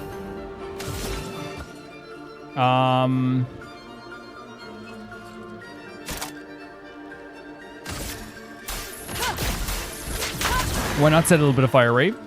Danger! Okay, lovely. Lovely, lovely, lovely, lovely, lovely. Better going for a second one? Ready to parry. Let's dance. Please fly. I cannot get that to save my... Those attacks are really difficult for me, for sure. Here's your card. Oh, we don't have like any AP, which is rare for us. Chroma is flowing.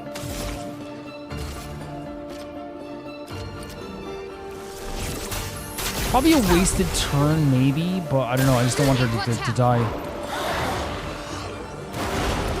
Oh.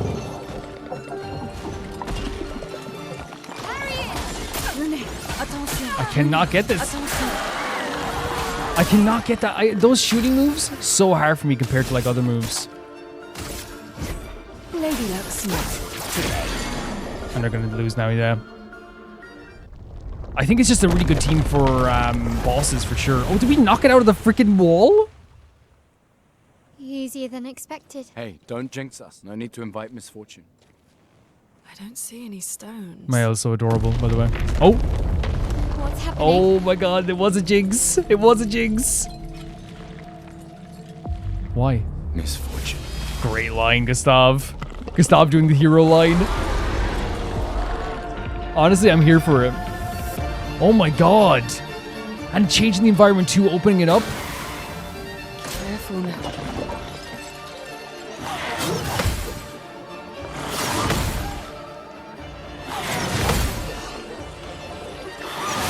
We actually did it. Oh my god. I did not know what was gonna... Stop! A strange ritual. What does that mean? A strange ritual.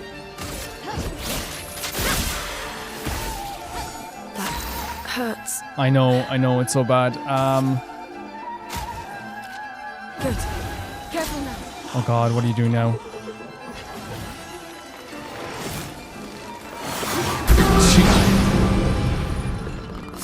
Way too... That did a lot of damage. Especially to poor Mael. That's better. Let the ink flow. Oh my god, I was gonna do wildfire, but I think we just have to like attack for now. Unless we can use another healing tint on who needs the most. Yeah, CL. Danger! It's not gonna give us any AP. With each arm?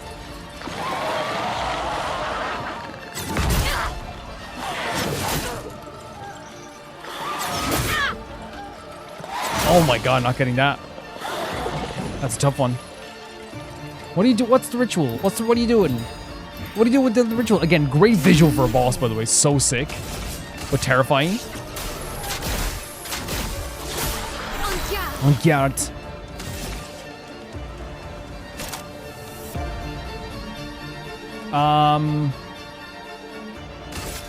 Take down the shields. Go for a second turn, why not? Finesse and grace.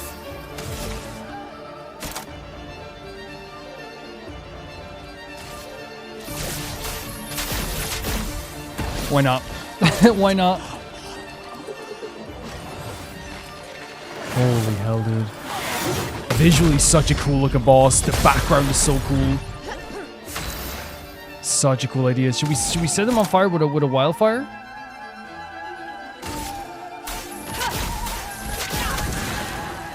Here we go.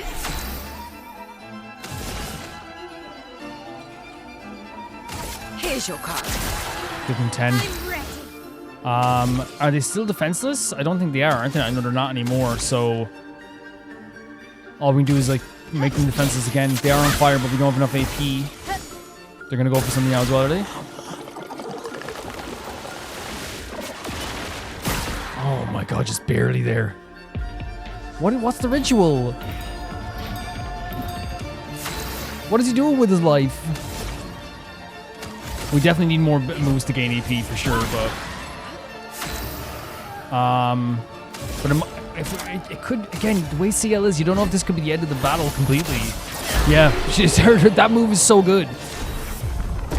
CL is just the boss killer. Deals 50% more damage if health's below 10%. That's really cool. Like a red tearstone ring. What a cool battle. And like it's our first second phase battle, right? Really cool stuff. Is it really dead? Looks like it. Is this it? I love you can always, I don't love it in terms of like I'm happy for them that they look like this. But you always see physical damage done to these characters. All right. Ready to sail like a snail? Like a snail?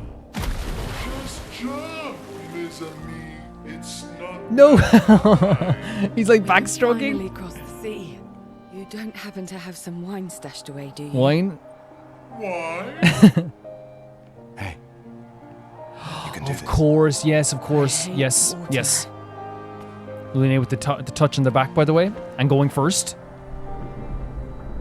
You okay, Mael? She doesn't seem that far now. Does she? Wow. Yeah. Wanna throw one more? The rock is such a great idea. Oh my god. Writing wise, oh my god. The others are waiting, but... You might reach her. Okay. Oh my god, I love they're taking the time to do this. It's very sweet. What was that? Oh my god, what was that?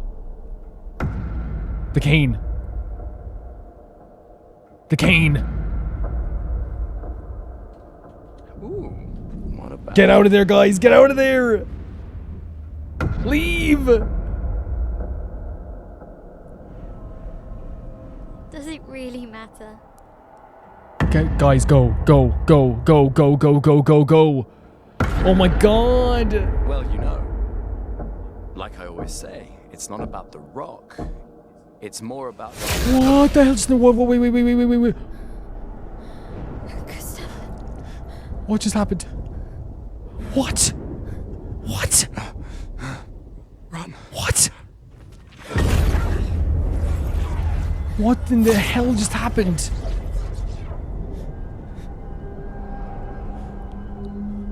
What? He just... No. No. No. Please No. run. What are you talking about? Do not play this music. What are you What? Dude, you can't. You cannot. In what universe?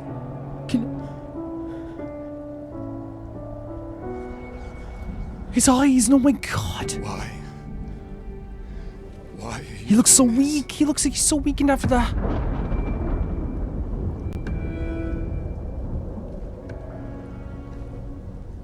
This doesn't feel real. This doesn't feel real. Oh, the anger in him as well. The blood all over Miles' face is so painful as well.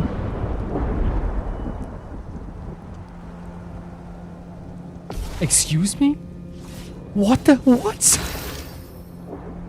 We've 1 health, by the way. 1 health. What did it...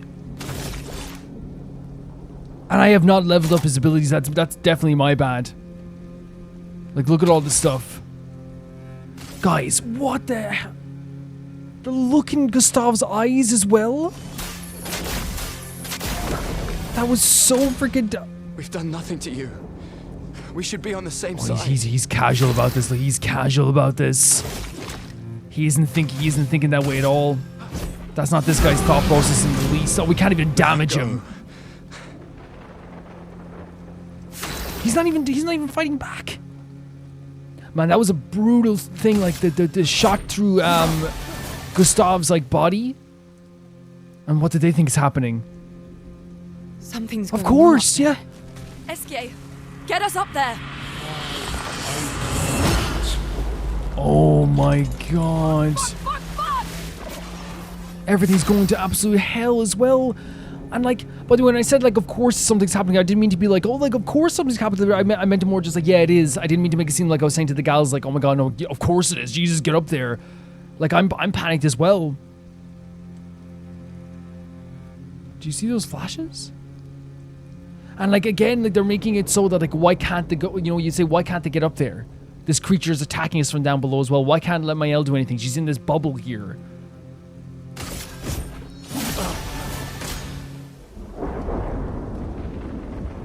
Oh, Mael's eyes, the fear in her eyes as well. He's calling a power to his arm as well. Victory? This is the first time that victory screen comes up here, and it does not feel like a victory, I'll be honest with you. It does not feel like anything close to a victory.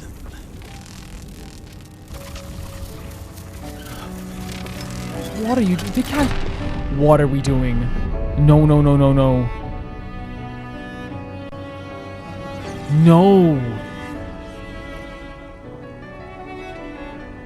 His eyes... I've never seen a game animate painful, scared eyes, drained, like, look at them. Oh my god, what, they can't do this. For those who come up. Gustave, no. Gustave, no. Right? No.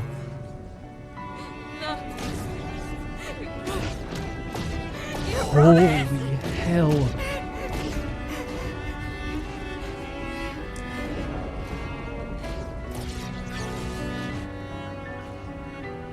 What are we... And he's just again just casually looking at Gustave as well. Oh, poor... Oh, no, Gustave. And poor Mael as well. Look at Mael.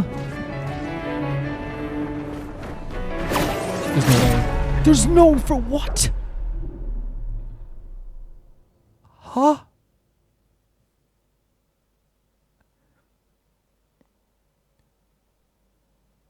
Zooming in on the patch. Insult to injury. The world went quiet. She broke that apart. She broke apart the freaking... What is your freaking problem? Oh no, Maya, get out of there. Oh my god, what the freaking hell?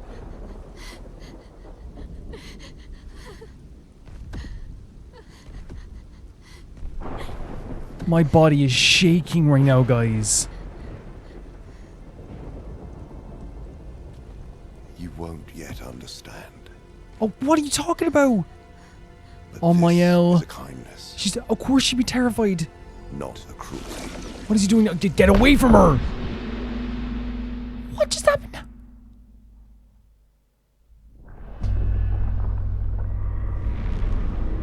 Guys, I am... Let her come. You know she's too weak for this. How could you let her take such Let her a risk? come? You only care when things are right in front of you. What are we doing? My sweet child, you were supposed to stay home. I told you not to worry. But Guys, I'm shaking. I'm now, shaking. just stay put. What are you saying? You must go home now. This does not involve you. Who are these voices? Who are these This voices? is over. We'll go home together. No! Guys, I feel sick. I feel violently sick. Why did we have to see that? Why did we have to see that? Get away from her. Gustave's just dead on the ground. Like, how? This won't make sense to you now.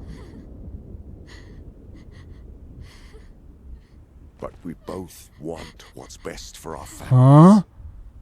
I'm sorry you're caught in the middle, but I did try to That's warn barely a warning, though. What are you on about? What's that? Huh? Who's... It's been a while. Is that the guy from the vision? Who's this? What is it? Stay out of this. You chose to walk away. You chose to... Like You don't get to come back now and interfere. so he left whatever he's talking about their family, I guess? Oh, Gustave. Lived more than a lifetime. It's time to let her go. A What? lifetime. A lifetime with my family torn apart. No.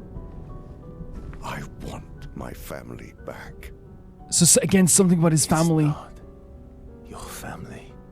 It's not your... Oh, my yell. But she is. Is that Alicia? There's Alicia again, so that's... You would use her. She chose to come. I didn't make the rules between you two. I'm shaking. I'm shaking, man. Who the hell is this? Hey. He must be the guy from the vision. Oh, my yell. What? It's okay.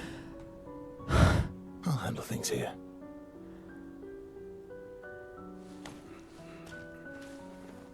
Get back to your friends. Oh my god, what just happened? What the freaking hell, dude? Go. Look, her face is killing me. Absolutely killing me. And just leave Gustave behind. So that's it. You've set us down this path. What path? But are What you path? ready for the consequences? She'll never paint again. What? About the paintress? But he's leaving me alone. That means this guy must have a power that... And Gustave's... What? What am I supposed to make of this? What am I supposed to make of this?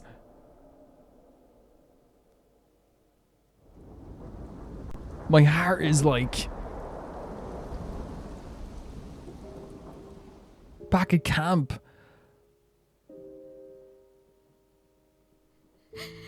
Oh, my L. And it all happened so, like... Oh, no, she's... Oh, no, I can't. The girl's not there for her? The girl's not there? Would they not find their way back to camp? Oh, no, they did. Oh, Esky.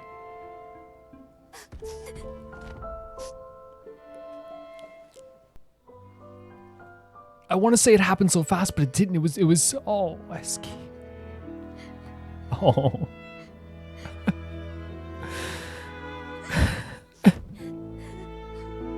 That's so cruel. That's so cruel that she has to go through this. That's so cruel. That's so cruel. It's the last thing I expected to happen. The last thing.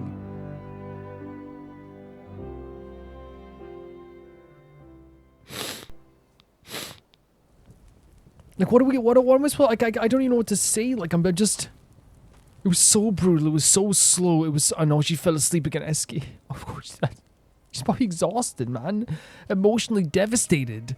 Emotionally gone.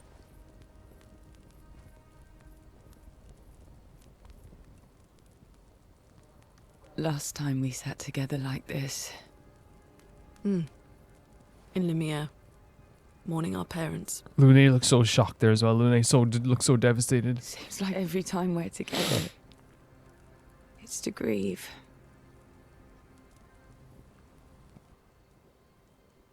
I wish we could have spent more time in less hopeless context. Yeah. The plan doesn't change. We aim for the Oh monolith. god. We keep heading north. With SKA's help, we can make it.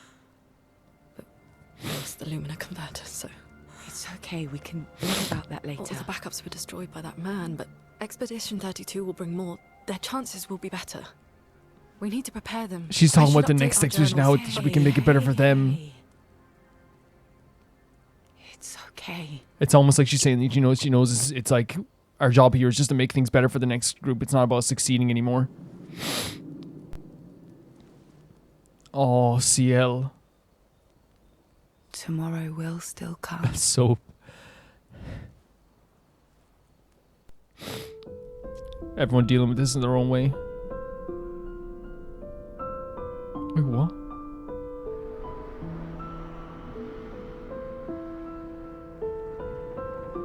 That's the. I actually thought that was Gustave for a second in the camp, but I was like, what the hell just happened? No, it's the freaking guy. Poor freaking Mael. Oh, Jesus, dude. Can they see him? Ciel, They can. That answers that right away. This seemed important. Oh, the converter? Who If you is want this to reach the dude? monolith, best path is through the quarry. It seems like he, whatever he And is, where he did like you get that abandoned expedition uniform. the white-haired man. Strange way to say thank you. Sorry I couldn't save you. Oh, you tried. You definitely tried. I'm wearing an expedition uniform because I too Which expedition? am an expeditioner. What? What do you mean you're an... I've never seen you before. That's the thing, they First did. expedition. Expedition 0. Zero? Expedition 0. The first one? How are you alive and not... Old? I don't know exactly, but some of us stopped And is that what aging, happened to the white-haired man too? not affected by the damage. Some of you? Like the man on the cliff. Renoir, Renoir. commander. Why? Why did he massacre We have the our name team? Renoir How now. could he turn on his own people? He believes his immortality is a gift from the paintress. Oh? Killing her would kill him too, and he enjoys living forever. That's, oh my god, that's why? And you don't. Burying everyone you know while you live on can weigh you down a Of bit. course, I'm totally understand why you feel that way. I couldn't help your friend, but perhaps I can help you. You want to join us? No way. If you don't mind the company. Yes. Mael. So, if I want to kill Renoir, I have to kill the paintress Oh, first. Mael. Oh, Mael. Oh. What's your name? Versa. Verso?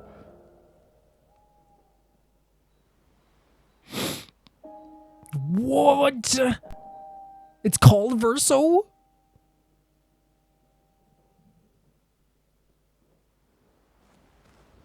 Huh? What?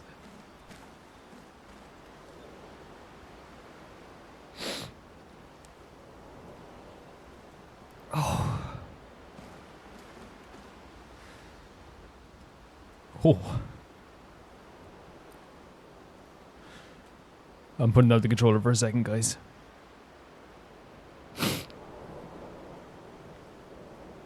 Oh.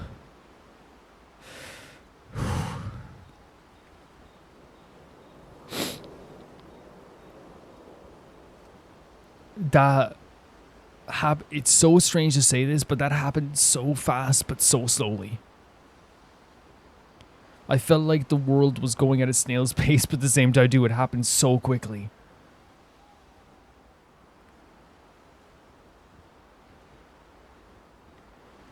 My heart was pounding. I felt sick.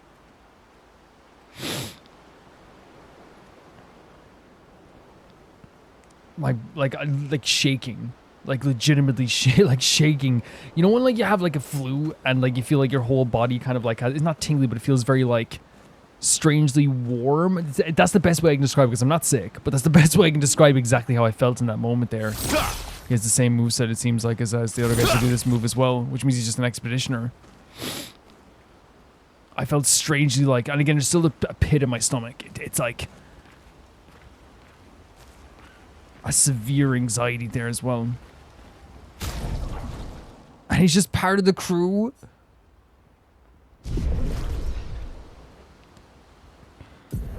The way, I want to say this right now, in terms of like just like writing itself, like writing, right? The way they did that scene. I was wiping my eyes. The way they did that scene was incredible because you don't suspect, you think, it feels like, and again, I'll make this clear when I say this. This game is a love letter to RPGs. This moment before we leave this area, right, is an RPG classic, which is, let's take one last look at this place before we leave. Let's do one last thing before we go to the next area. In this, it was, let's throw one more rock, because the symbolism of that is that they were so far away, we can't reach a rock through it. Maybe we could reach it this time. It shows the extent of their journey, how far they are away from it, but how close they are now. The rock is getting closer every time they throw it, every time they skip a stone. In that moment, you believe that that is a beautiful ending to, and you just had a boss battle, so your feelings are, we did what we came here to do. We did the big boss battle. We had the moment between Ciel and Luna, which, by the way, I think is absolutely underrated. Not underrated, I mean understated, I should say. Not underrated. Understated in terms of a scene. But it's perfect. And I don't know if like maybe I'm reading. I don't think I am. I don't care if people say I'm reading too much into it. Luna tapping Ciel on the back does show like she does have the emotional capacity as well. She's not always just about like, you know, moving forward. But I think her jumping in first also takes the pressure off of Ciel. Right? Tap on the back, jumps first. Beautiful moment. In that moment, it's like that feeling of like nothing else is going to happen because we feel like we're just going to like go to the next area. What happens instead? The cane changes everything. All of a sudden, it goes from the traditional RPG moment of, oh, we're just moving on. This is the last moment, the last beautiful moment, to being like, oh my God, this is about to be one of the most devastating things we've ever seen in our lives. And that's what it led to. That's the moment it led to. This moment of pure, absolute terror. We lost Gustave. I would never have expected that. The cane as it came towards us, the sound was deafening. The look on Mael's face was brutal. The look on, again, in terms of animations, F this game for having such good animations, because the eyes that we saw with Gustave were what you see sometimes in like a really well done movie where like the eyes of the character know, like they've lost all strength, they're white as a ghost, they've been attacked. You can see that they're like, you know, powerless, but they're still trying to like, you know, survive. You could see it in his eyes that he was no longer like fully there. His spirit was not fully there after that attack. Mael's voice actor doing an incredible job, by the way, of just selling that moment of just like how freaking devastating that was. And then in this moment when Renoir, which, by the way, a name of like a famous impressionist painter, a beautiful painter, attacks Gustave and goes then to move in once again, is stopped by this character Verso, who clearly is like immortal. So is Renoir, possibly Alicia as well. And Verso shows that he probably has a similar power to Renoir, or at least like is able to stand up to him in some ways, or maybe it's emotional, who knows, because they seem to like know each other, because he said, you left, you have no right to say something, so he left there, whatever they were doing, he left that cause. Verso wants to avoid immortality, and I understand that completely. Renoir wants immortality. Evil. That's freaking evil, man. That's so evil.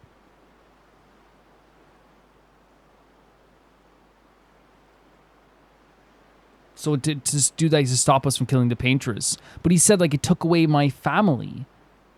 And he said, this isn't your family. That's your family. And he pointed up at Alicia. It's not this. And he said they're from Expedition Zero, which means the first expedition, which would make sense because how do we not recognize him? Because every single person, factually so, by statistics and like just by looking at the facts and the history, every single person that would recognize someone from Expedition Zero is dead. They either got gommaged or they were in an expedition. They're gone.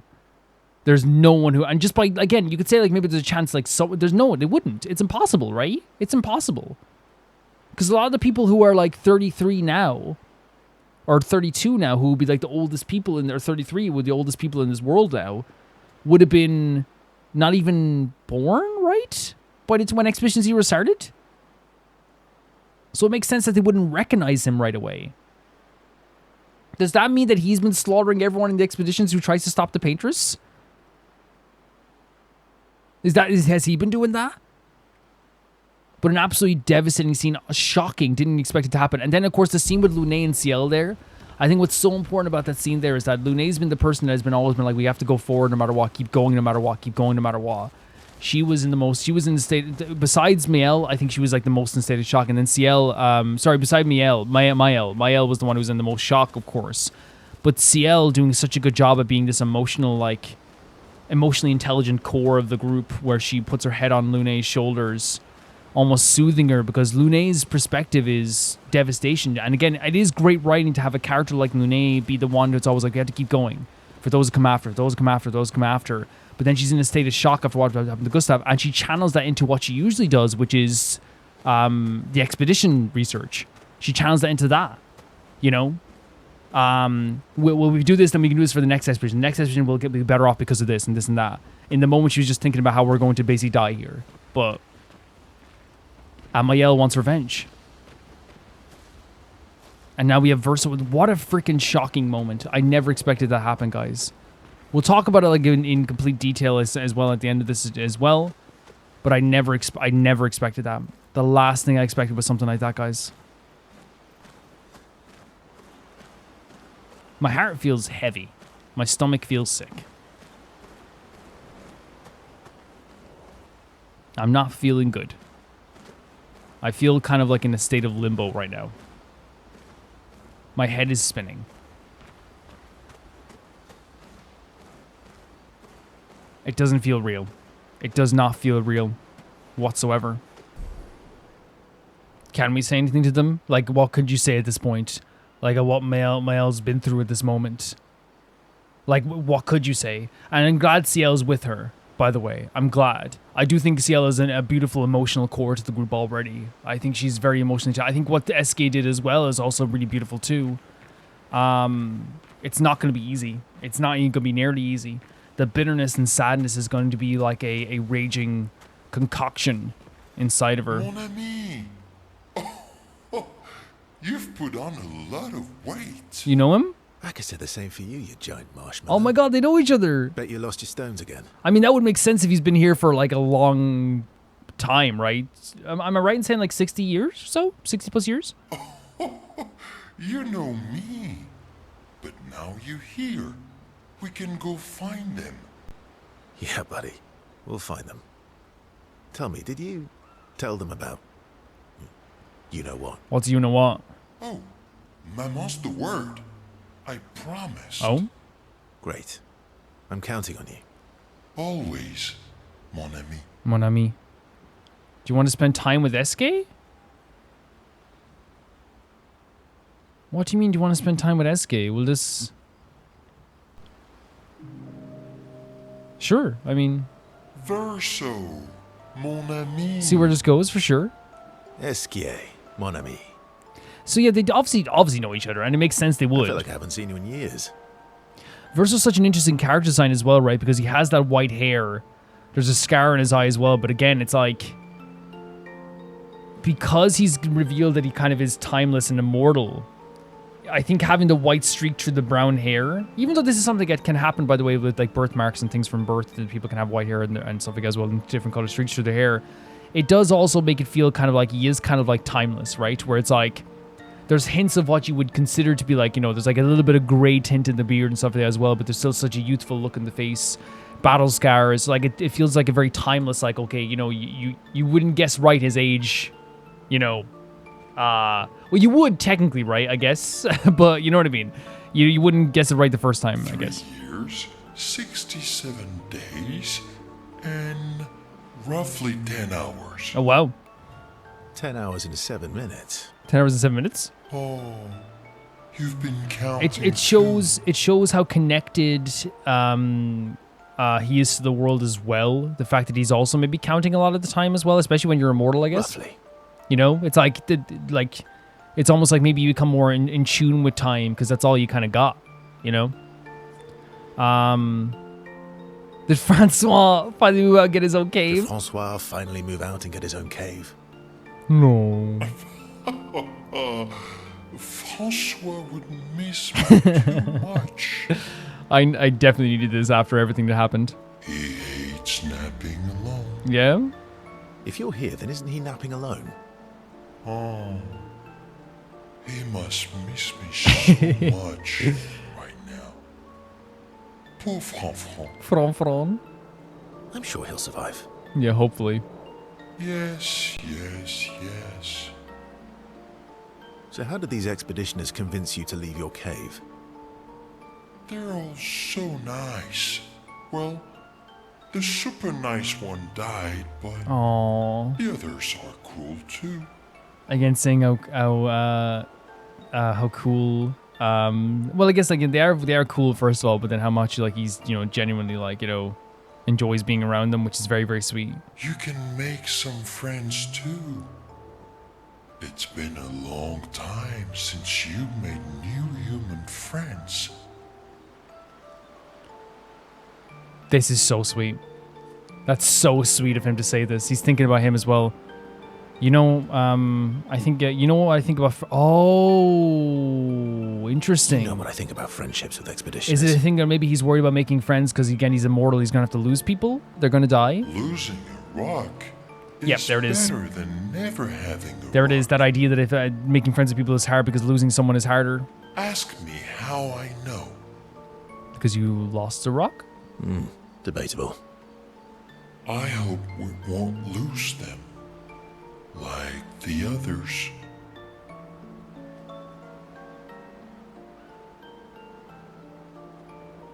So, you lost your stones again.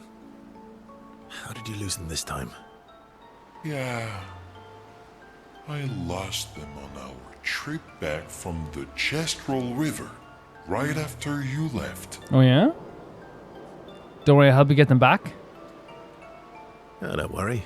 I hope you get them back. You are the best. I missed going on adventures with you. What an amazing way of making Verso very grounded already in this world by using Eski. Showing that he is like not only friends with Eski, he's been on adventures with Eski. Eski sees him as a good person. It puts our mind at ease a little bit more, and also again makes Verso feel more like a real person than some mythical thing that showed up and saved us. In my view, anyway. Me too. Yep, I think it's a really good. Huh? Social links? We're doing Trails of Cold Steel now. Adventure. It's not just Trails of Cold Steel. There's a lot of stuff to do as well. Like, you know, Scarlet Nexus. I mean, Persona is probably the most famous one as well. That does like, you know, Friendship Boost. It's not just them. Like, there's been games since, you know, it's a JRPG classic, right? The idea of making friends with people, and I mean, Yu-Gi-Oh games do it. So it's one of those things where like I'm all for it, 110%, 110%. Is Lune around here? We know like you're around there as well, but is Lune around here as well? There's a Gestural chef guy as well.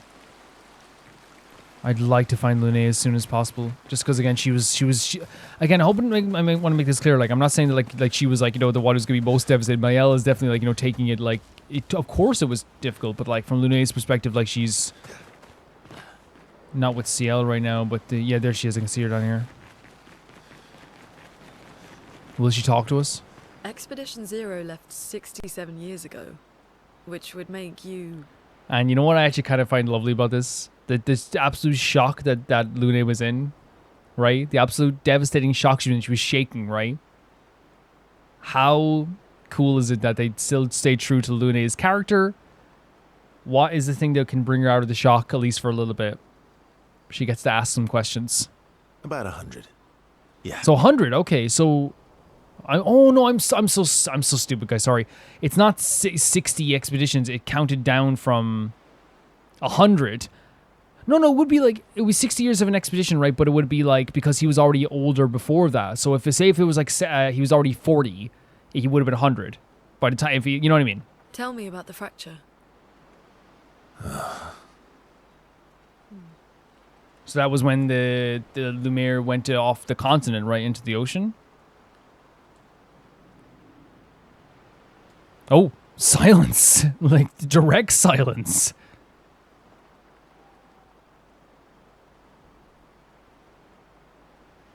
I'm not going to get much sleep tonight, am I?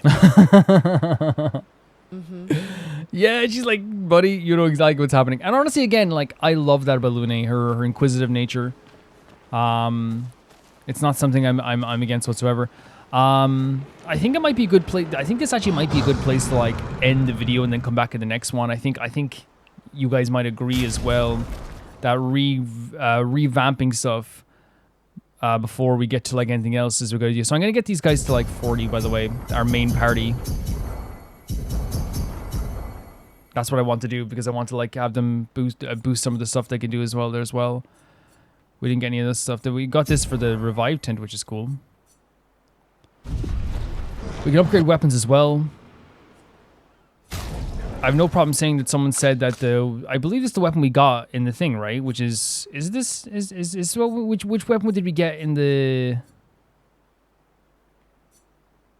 It's not this. It was this, right? This is the weapon we got in the. I think this was this is the weapon we got in the tournament, right? That we did the tournament. So if we can level this up completely as well, we could have her do some really good damage.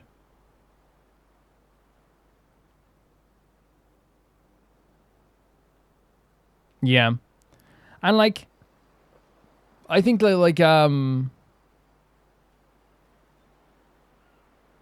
was it? I think we bought this one. Yeah, it was this one. It's this one, right? That we got. And I have no problem saying it because like it's one of those things where if Virtuous Stance every bird is applied here, this is the one we got. Oh, we can upgrade it. So like, okay, so right now it's in Virtuous Stance every burn is applied doubled. In Virtuous Stance burn deals double damage. So we have to, if we do more burn stuff. Because we already have piercing shields and that stuff too. So yeah, okay. So if you upgrade this, in Virtuous Stance, every burn is applied is double in Virtuous Stance. So if we have more burn moves as well.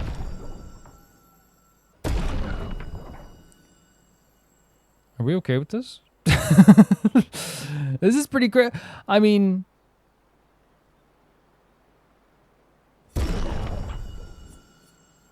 Resplendent. Okay, why not? And then maybe upgrading. See, I don't know what weapon is going to be, like, again, we're just going to level what we can here, so. Is that the best weapon we have? So that's 119. Have we been using this weapon? That's only 119 damage? Or is that just because it was because of the abilities, right?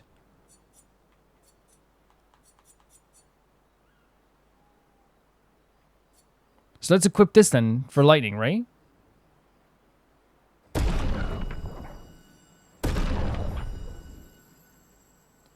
I'll get to here. So no wonder she was doing less damage. Yeah, and we don't have enough weapons area to feel to like... Oh my god, and he just uses the freaking weapons off of like, Gustave? That's interesting. That's very interesting. So... Yeah, so we won this weapon. This is the weapon we got here as well. 100%. Very, very cool stuff too. In terms of our Pictos now, we have another 11 spaces just to activate some stuff here too. So critical burn.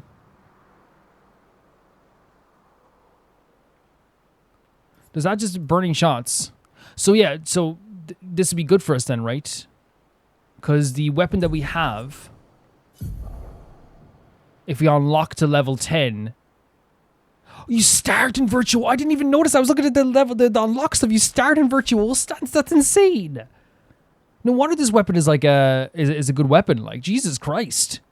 You start in like the most damaging stance. That's really, really cool. Which means I think we had stuff that like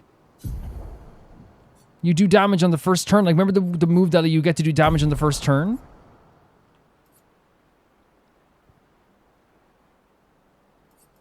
That's right? My L's gonna be destroying things.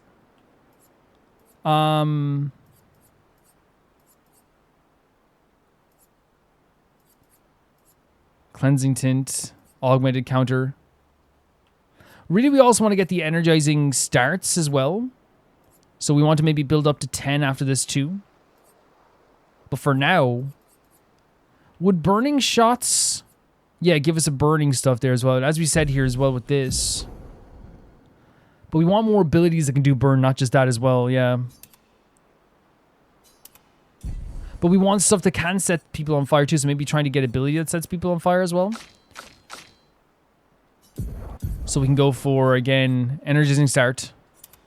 And then SOS power? SOS shell is good as well. Critical burn and cleansing tint. We could get energizing start too, but then we already have energizing start, burning shots, SOS power.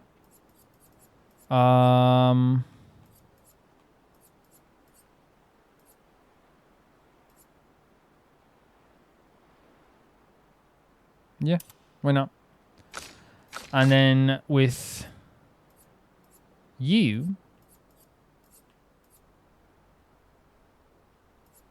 we have 8. So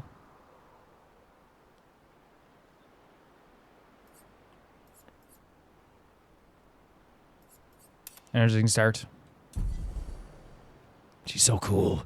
I'll deal with like Verso and all his Assault 0, like all his different stuff. And we're gonna level him up as well, like it's, next time as well, because I feel like there's gonna be a lot of stuff we can do there with Verso. What I do like about this though is that he does have the he does have obviously the same weapon, and I wonder if he's gonna have a similar moveset to Gustave.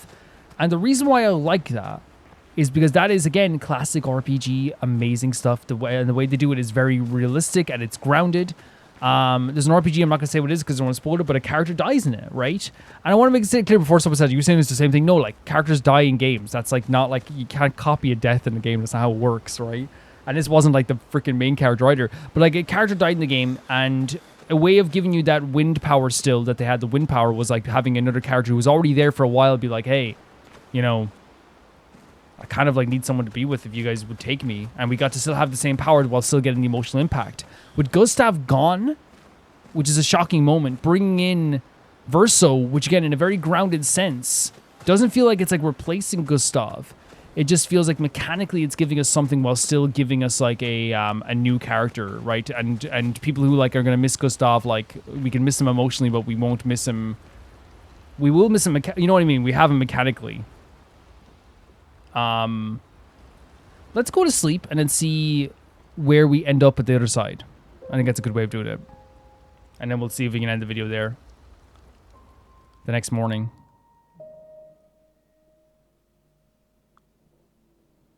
And there's Mael again.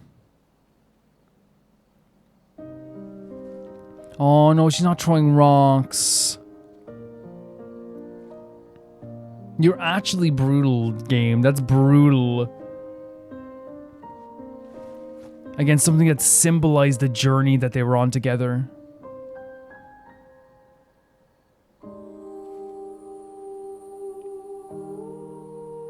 The distance of what they had left to go. It's something they did together. It almost feels like defiance against the Paintress as well, right?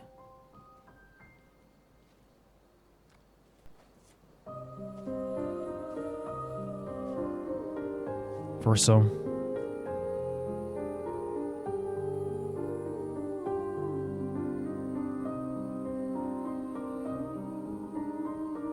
really sorry I didn't arrive sooner.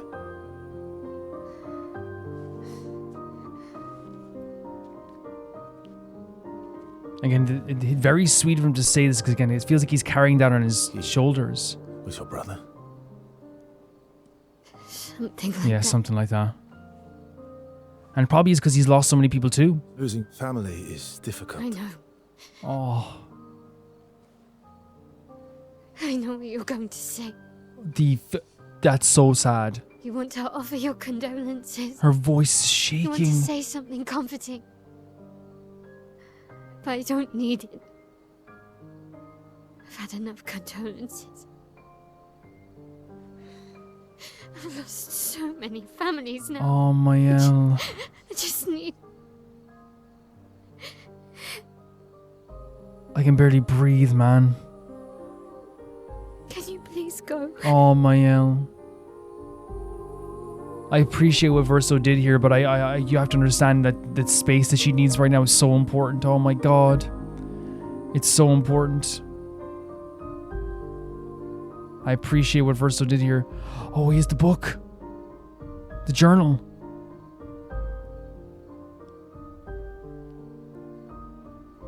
Leaving it there as well. Oh, she's shaking. The way her eyes are animated. The tears welling up in her face, the shakiness of her voice. They showed a visual of someone who has been told their whole entire lives that they have to keep this music. Heavy tone after everything that's happened. But they've been told their whole life that that the people who come after are the ones who are important. You have to live you have to do your job for the people that come after. And now that it's finally happened, once again we're faced with loss. Once again we're faced with something that everyone acts like they're ready for. Everyone does. Lune acts like she's ready for it as well, but what happened when Gustave died? She was shaking violently. Like she could, and again, if it wasn't for CL there, I really feel like she would have been like in a lot of shock there.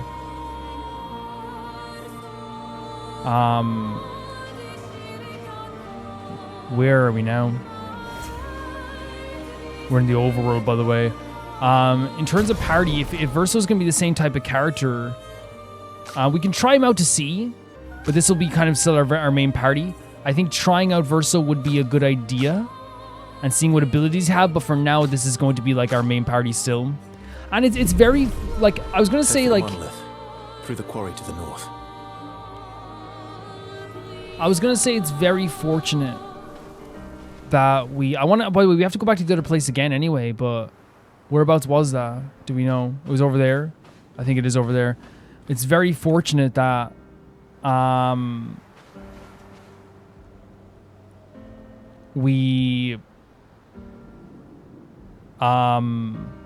gonna go photo mode, by the way. It's very fortunate.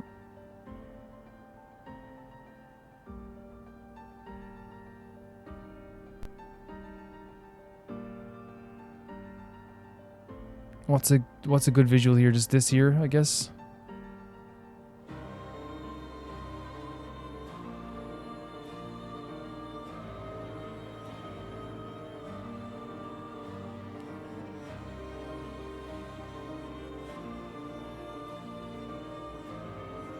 The tower, man, is so crazy as well. Maybe this might be perfect for now, the 33 in the background.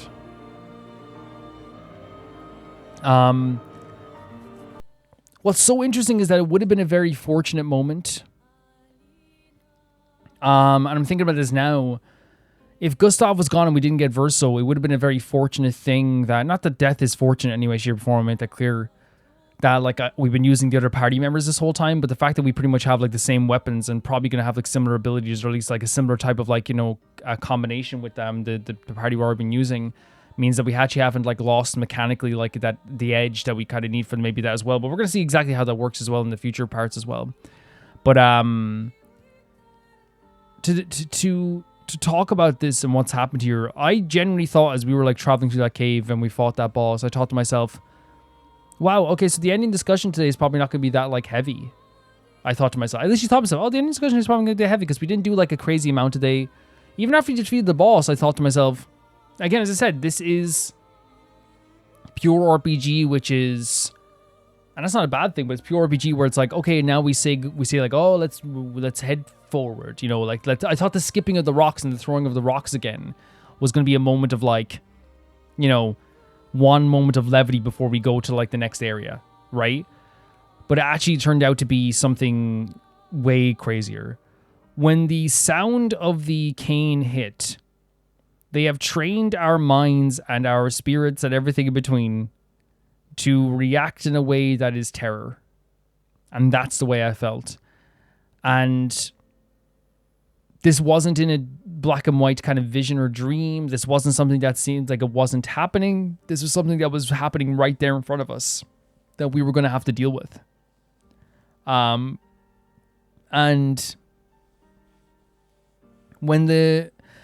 I feel like it's one of those things where, like, even though we knew there was terror coming, even though we knew there was something bad about to happen, because of course, like, Jesus Christ, when that guy shows up, you expect maybe something bad to happen. I think there's something in the back of your mind as well that also thinks maybe he's just showing up to talk because he's talked a few times now, but it wasn't in a dream like this time. When he shot Gustave, the world felt like it slowed down so crazily so. I felt like the world had like completely stopped turning for a bit in the game, and again, I was like in when I was playing it, as I said, my skin was tingling, I was shaking, this pit in my stomach. The thing is about this whole sequence and that feeling there, and then, you know, breaking down and all this stuff as well, like, you know, that feeling of shock and everything in between, is that when the dams did break and we felt like crying, it's so amazing like how a game can make you feel this way and make you feel like so, you know, and can almost like, you know, conduct your emotions in a way, like in such a powerful way that like eventually like we just kind of broke down once we knew that there was like, you know, probably not another death about to happen, something, you know, not as devastating might happen, but something already devastating just happened. And it's definitely one of those things that it is 100% intentional that they showed the dead body of Gustave lifeless, helpless, because that is, even if I didn't use him a lot, that is like the main protagonist. That's the guy who's in the branding. That's the guy I use on the thumbnail for the first episode. That is the guy, right? So when he gets shot through the freaking like heart or whatever he got shot through, whatever he was shot with, your first instinct is what? Someone's gonna stop this. Your second instinct when you see it happen again, but then you know what changes completely?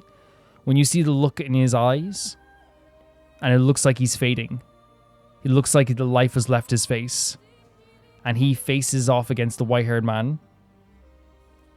When he has that look in his face, it changes from, oh, someone's gonna save him, right, to nobody's saving him. He's resigned the fact that he probably is about to die.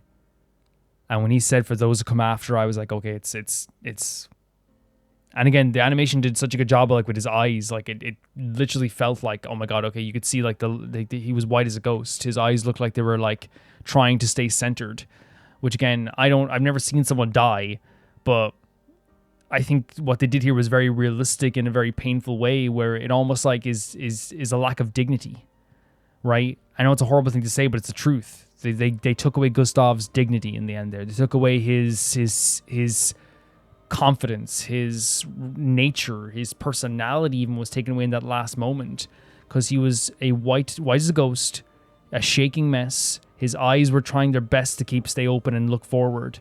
And he was trying his best to fight against this thing here. And almost, again, as I said, I hate to be so brutal about it, but it was so demeaning and disgusting. The brutality of it was painful to witness. It was really difficult to witness. And then we have the stuff with Mael, which again, I'm not gonna talk. I don't know what happened with the stuff when he sent her into like whatever that vision was, and he heard people talking about like, you know, these two voices. I don't know what's happening. We'll probably get more of a reveal of that later. But it's very clear, obviously, as we know, Mael is important to this dude. Mael at least has a part in the story with this dude and Alicia and all this stuff as well. To the point that like this dude was like, hey, I warned you to leave. Which, by the way, I want to make this clear. I think that the years of being on this place and being immortal has left him to not really be very socially good. Because, yes, you could say that killing all of the people on the beach and then saying, hey, get out of here, is a good enough warning to leave here, right? Is a good enough warning to get out of here. But when you don't explain to someone why they have to leave, when people are brought up to believe that you are here to make your life better for the people that come after you, I think a warning without context of what's happening or who you are and what all this stuff is and why you should leave is not really that effective against people whose whole motto is for those who come after, you know? But it's very clear there's something deeper going on with Mael, and there's something he has with Mael, and something to do with, as he said, his family. Like, I want my family back. And Verso says, that's your family, as he points up at Alicia. Something about wanting his family back. And again, they said earlier, something is Mael's fault. Something happened that is Mael's fault. He wants his family back. Alicia is his family. Verso was part of this kind of like maybe family. Because he said like, you know, you were no longer part of this. You know, you left and all this stuff too. You have no right to say anymore. But he didn't fight Verso. It felt like he didn't want to fight Verso.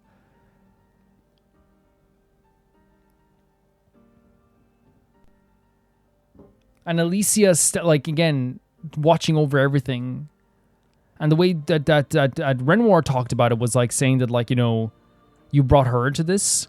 And we found out basically from Verso that he's immortal. He was given this by the Paintress.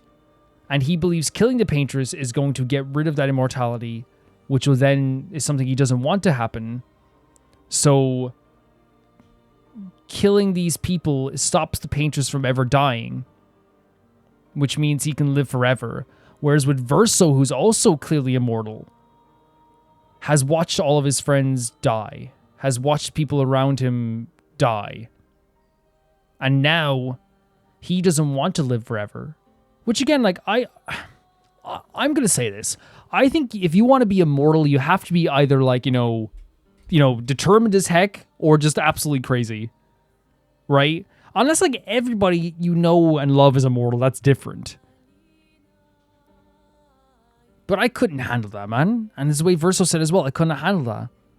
And then we have like, again, like an explanation here that, like, I guess, again, I don't know if they're saying that he killed that he's the one killing everybody, or like maybe the expeditions that come to kill the Paintress, he's the one that's, because the way that people describe the Paintress on this whole place is that she's like this beautiful person who has created life and done so many amazing things, but she also is responsible for the Gamage.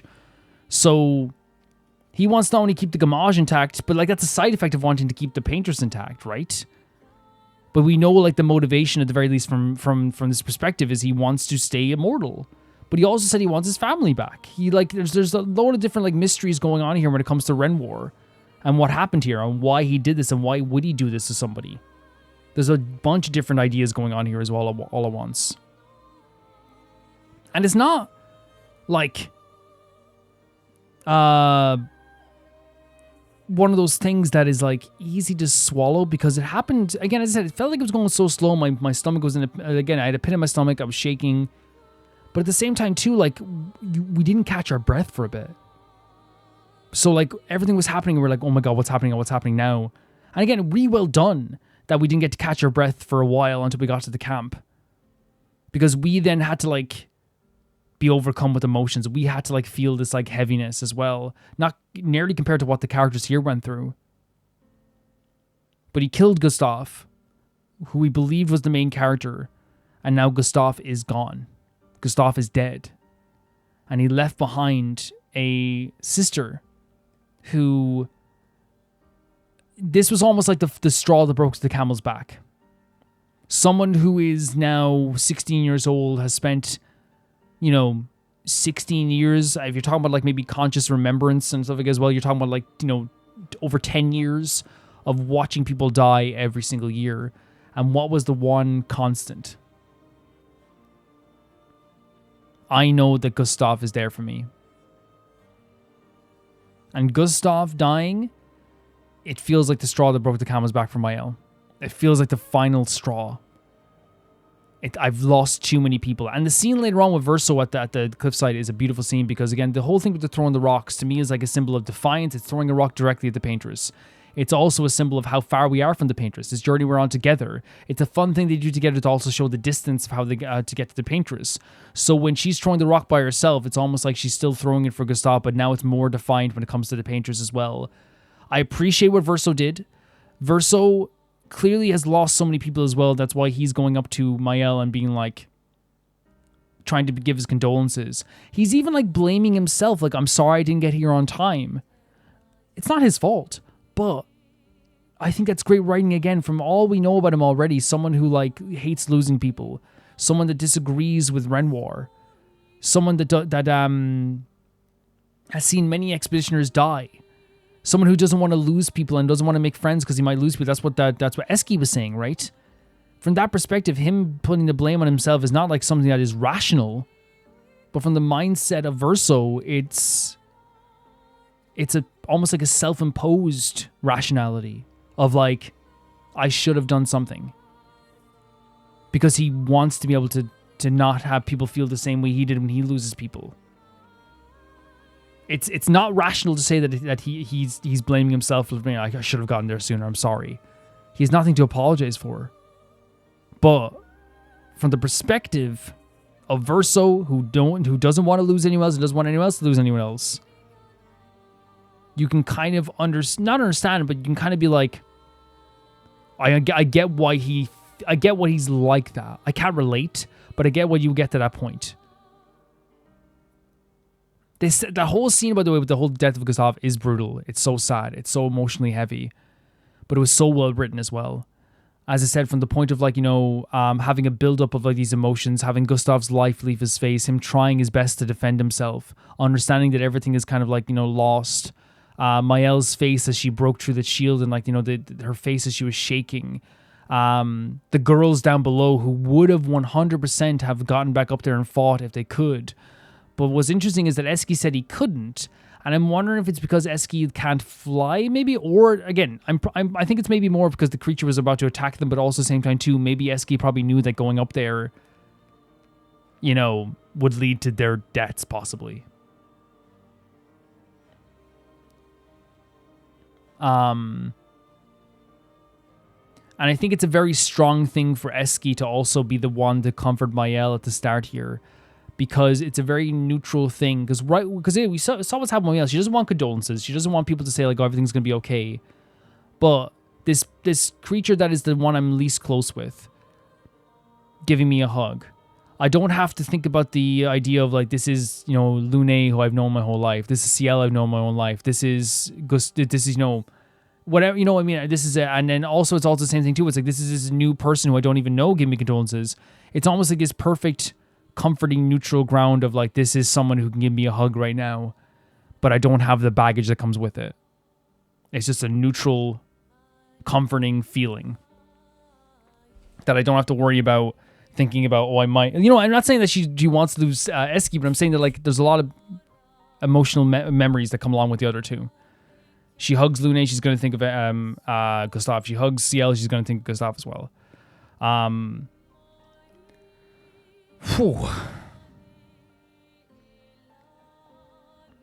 Absolutely brutal.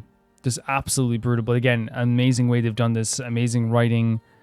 It's always really incredible what they're able to do with this stuff, and it's always really fantastic what they're able to do with this stuff.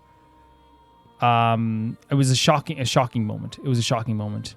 As I said, like, there's some other like little things in between there as well. The fight between Renoir and like, and Verso, looking to Renoir and basically like, it's almost like opposite sides of like, the fence, right? Where it's like, I don't want to live forever, but Renoir's like, I want to live forever. Renoir's calling him like, he's like, hey, you left, you have no right to say anything about this anymore or whatever. And Verso, desperately trying to maybe save the lives of these people because he doesn't want anything bad to happen to anyone else. It's like a perfect foil for each other, I feel like. The stuff with like as I said with CL and Lune is perfect. Having CL be this emotional core, because again, not because she doesn't have emotions, because we saw she has her own story as well when it comes to the water and what happened to her.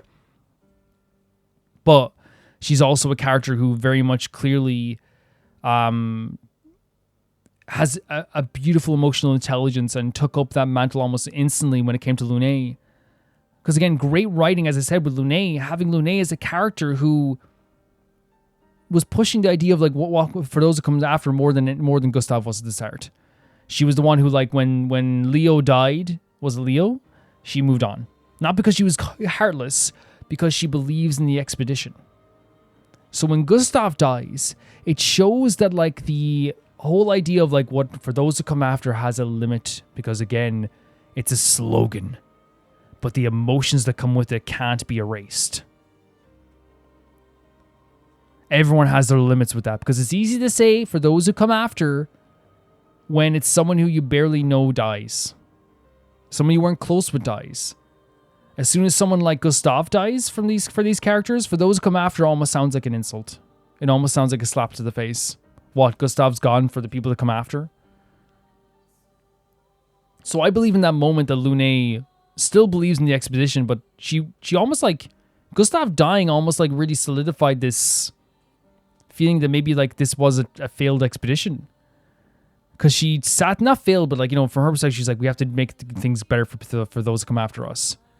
But you could tell she was in a state of shock. And I think CL comforting her was the best option they could have had there as well. Mayel clearly wants revenge. She wants to kill the Paintress. She's done with that. She wants to end this very quickly. Very, very quickly. And once again, the character's on such great display here again. As I said, Lune, we're seeing the cracks in like this kind of very like, strong demeanor. She is, she was the rock for Gustave that saved his life. She was the pillar for those who came after, and she was shaking there. CL, who's such a fantastic character who has her own emotional baggage. We see her then again, as I said, taking up the comfort of Lune. And for Maëlle, the happy-go-lucky, quippy, charming, adorable character that we love so much.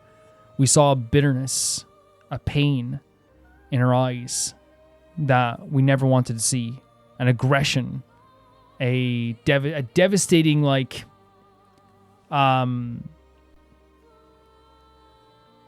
anxiety. And you can see it as she was shaking. Maëlle has changed that day. Maëlle changed that moment with what happened to Gustave. She has changed. And it's not nice to see it, but it's what happened. They also made a really fantastic way of grounding Verso by having him talk to Eski and show that he's been on this place for a long time. We now know that the expeditioners who are here were from Expedition Zero. We know that Renoir has been killing people to stop them from going after the Paintress. We know that Renoir wants to stop what's happening with the Paintress because he doesn't want to be immortal anymore. We know that Maëlle is still very important with all this, as we said. We know that like he needed Gustave to die and probably like wanted more people to die because he doesn't want anyone to stop that happening with the Pages. He wanted to give for some reason though, he wanted to give Maëlle a chance to get out of there, but not Gustave. But then again, I think like from his perspective, I think if he's talking about the idea of family, I wonder if the reason why he didn't like just like outright kill Gustave and Maëlle and so these two characters when he probably had a good chance of doing it. I wonder if it is also because like there's like a family aspect there too, where he's but then he said he seemed bitter about the family aspect as well. But it's all I don't know. He warned him, hey, I want you to get out of here. And what a way to create a villain, by the way, and a terrifying villain by having them instead of having him come up and be like, I won't. It's just a last warning. It's like no, I warned you. This is a character who acts. This is a character who does. This is a character we have to fear. And they've set up that cane so well, man, that my heart was pounding when I heard that cane. It's so well done. Devastating stuff, guys. Absolutely devastating stuff. But again, very like emotionally charged stuff. Really well written stuff. And also mechanically, just what they've done with Verso is really great. And as I said, just to top it all off, I still think it's absolutely incredible that they have a love letter to RPGs, but then also used RPG logic in my brain to trick me. By having the big moment of the boss battle, by having the moment where like the characters joke around, they throw the rocks, and almost like it was not almost, it was intentionally so. When that cane hits the ground, clunk. Right away, the joy you feel in that moment turns to dust. Turns to dust. The air of this game now is heavier. The music is heavier.